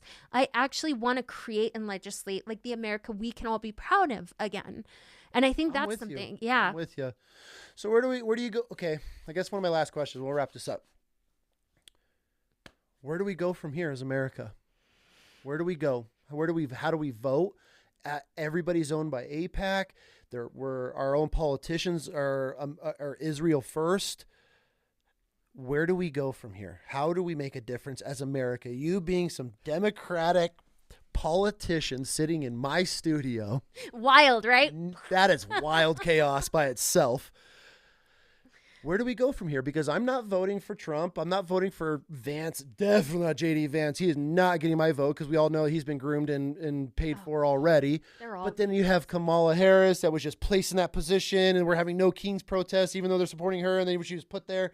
Like, it's just crazy. It's like the Hunger Games, right? Yeah. Where do we go as a Democrat sitting in here having this great conversation with me? We didn't even get in one argument. Imagine that. Where do we go from here as a country? How do we vote? What do we look for? I would say there are a couple of things.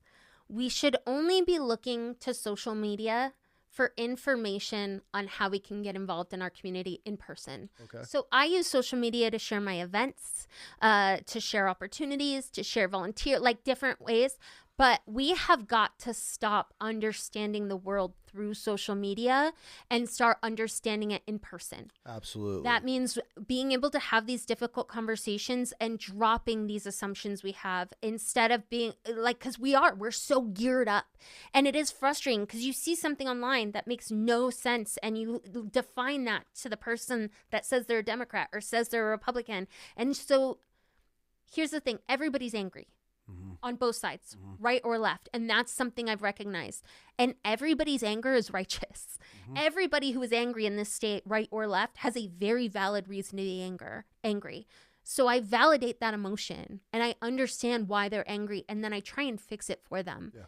But we have to understand we're not angry at each other. We're angry at these problems, and we can't hold each other accountable for those. So we need to start seeing each other as neighbors and community members who are all in this together to start having these discussions and understand and come to some common ground. And then we need to start making politics something that's about community building. Like, no more stuffy fundraisers or galas. Like, I want to have ice cream socials, and I want to have sourdough meetups. And I want to start having, like, it's so funny because I was on the forefront of rural progressive organizing. Like, I'm on the forefront of how we talk in rural spaces, how we organize in rural spaces. And the number one thing I tell everybody, stop hosting town halls and start hosting pubs. Like, have a get together at the local pub. Well, and it was amazing because I went from town halls where everyone was over 65 years old, and I started hosting them at the local pub, and all of a sudden everybody was 19 to 35. I had millennial families. I had people who kind of sat in the corner, just listened to see if they were comfortable, and then all of a sudden jumped in. We just have to make it so it's casual, and it's about getting to know each other and building community together and make it something positive. I feel that's where we have gotten so far away in this country, is the community. Neighbors don't know neighbors anymore. We're so divided, and as long as they have us fighting in the streets, which they do, we watch it every day, they just sit on this throne and they just laugh at us because it's working. We're not releasing the Epstein files. We're hiding this. We're pushing this through while we're all worrying about some woman running over an ice age. Like, it's this giant game, and we're so bought into it, and it's like, that's where it's like, okay, I just want to listen to somebody that is real, that stands behind their word for once. And I think that's where our politicians are going to have to change, because we're over it. And what's crazy to me is, like, we should all be able to come. I should be able to come to your rally in a pub and be like, hey, like, I got a question, and not get crucified and cussed out of a place, and vice versa over a Democrat walking into a Republican event and like, hey, I got these questions, not standing up and screaming and being an asshole and immature and acting like some just, I want to say liberal, but that was just natural for me to come out. And I would say. yeah, right.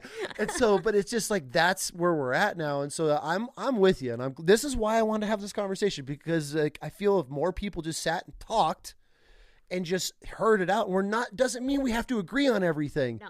Does not mean we have to sit here and you need to back this. And that's the greatest part about this country, is you have the freedom to be able to do and vote however you want. But as a country, we need to start coming together and wake up and realize we're all pawns. We're working at these like human battery cells, and all we're doing is just providing to the rich, and we're fighting in the streets. It's like getting two ant nests and throwing them together and sitting back and watching. That's who we are right now, and it's sad to watch. So I really appreciate this conversation. Yeah. I didn't know where it was going to go. I'm glad we did not get into any fights, but this shows that we can have these conversations, and it's like, it's possible. And that was a big thing. And I told my wife, I'm like, she's a Democrat. My wife was like, what is your angle? I'm like, I'm just gonna let her talk. Like, that's it. But I'm not that anymore. I'm not the MAGA dude. Like, I can't be, because I look at that, but then I look at the far left, and I'm like, hey, how? And I personally feel, wrapping it up on this, I personally feel there is a huge majority of people in this country that are on both sides that are sitting here right now like, man, my party's gone too much, because that's all we're seeing is that shit 10 to 15% that represents MAGA, right? Represents Antifa and the far left. That's all we're seeing. But I feel like there's this huge demographic of liberals, Democrats in this country, like, man, this has gone a little too far. Like, I'm not supporting this. And I feel there's a huge chunk on the right that are like, he promised all this, and we're all lied to. And this is that now there's no denying that everybody's lying to us. It's like, okay, put all your differences aside. We're going to put all our differences aside, what we've been brainwashed to believe and hate. Let's just have conversations. And I think that's going to be the future of this country if we want to keep it to where it's going to be going in the right direction, instead of us just being these empty robots that are just providing to the elites of this world. 100%. And just to remember that if we're seeing it online or through the news, it's because it's such a crazy story. It'll keep us hooked. And I try to tell my community members, don't expect your neighbor to have to answer for whatever. When you're talking to the people in your community about the issues, share what you're experiencing. Make it personal. Like, your neighbor isn't responsible for, the cost of groceries or gas or, but you may be experiencing the same issues at the local. Like, talk about what you're experiencing, share that story, because the truth is every working class person in the state of Idaho has so much more in common than they realize, but they're so busy talking about this big national issue or abstract issue or something that Idaho citizens aren't responsible. They have no control over. Yeah. And yet we're arguing with each other when those who are responsible for all of it get away scot-free. Yep. And I want us to be able to build those bridges. And like I said, I am incredibly lucky that I love the work that I do. And I can't tell you, I have more Trump supporters donating to my campaign than I think any Democrat in the history of the Democratic Party. Well, it's a running joke. That's great. Good for you. Yeah, because it is. It's literally just being able to get over that initial, proving that I am not, and it's being able to build those relationships and prove yourself. It took me a good 2.5 years with the unions. Sure. Because the unions are so used to politicians running for office and going in and being like, I'm going to be labor, and then they get on the ballot and then they're gone. Everybody. You know what I mean? We have to be in these communities doing the work alongside them and building that trust and relationship and just looking past the party, because it doesn't define us. I mean, every single person I've met, no matter right or left, are these incredible people with these incredible histories and stories that I really love working with. And that's where I feel like the luckiest person in the world, because it reminds me about what's great about Idaho, where you never met a stranger. And I feel like I get out there. Last story. The first time I went to Riggins, I couldn't find anybody there to organize with. Okay. And so on a Sunday night at the end of a campaign trip, I walked into the Seven Devils Saloon on a Sunday night where all the locals go to hang out. Yep. And I walked down, I was like, I'm a Democrat running for Congress. Will you guys tell me what's going on here? What's up? What's happening locally? Shit. Oh my gosh. It was one of the few times I had somebody traveling with me. So I was like, okay to have a drink. I had to taste test 4 different whiskeys. But we ended up having the most amazing conversations. And it was just being able to get over that initial discomfort and that initial response and being able to get to know each other again. Mm-hmm. And working class people in this country are tired. We're tired and we're isolated, and we're usually too tired to get involved in the ways that we used to be, where we would find that kind of fellowship. Yeah, you're just doing everything you can to keep the lights on, your kids fed. So if you're looking for the right people to vote for, look for the people who are showing up and who show you that we should be real. Yes, and setting that standard. Yep. And I, like I said, I love my job. And also, I really like getting to hold corrupt people account. I feel like I get to kind of be the hammer of justice. I support that. And I'm in. I support that. That alone is enough for, if a politician I'm going after everybody, I'd be like, well, I don't even care who you are. Yes. I may be 5'3", but boy, I can bring down systems of corruption like none other. Well, I'm going to be watching. So I genuinely appreciate this conversation. This was great. I hope our audience can listen and be like, holy shit, okay, maybe we're just seeing the both extremes. Everything on social we're seeing is just the extremes of both sides. We all need to learn to just, as the people, not the politicians, as the people, we need to start just talking and having these conversations and realizing oh shit, you are a Democrat. Wow, you don't believe in, well, me too. Oh, wow, hold a thought. I really don't agree with you here, but hey, that's your thought. That's your belief. So that's I hope this country, I hope it's you guys and the generation under that can start turning us around, because God knows I have way too many skeletons in my closet to ever run for anything. So I'm going to be a podcaster. Well, I feel like I'm the one getting the most out of this conversation, because I get to walk away with Asiago bread. So Today you do. But yeah, good. The thing is also, politics feels like this big outwardly thing. Anybody who sees this conversation, I want them to know, they can reach out to me. I will. How do we get a hold of you? I'm the only Kaylee running for Congress ever in America. So all of the social media, Instagram, TikTok, Facebook, all goes directly to me. Cool. Even my email is kayleeforcongress@gmail.com, all spelled out. If I will come hear you out, even if you are full hardcore MAGA, you're just not happy with Idaho's leader, I will come hear you out, even if that means you won't vote for me. I want us to have these conversations, because we got to start somewhere. Yeah, with that. That's it. We got to start somewhere. Thank you. Thank you so much. I appreciate you. This is great. That went perfect. I love it. Yeah, that was. What were your thoughts coming into this? Did you? Honestly, I was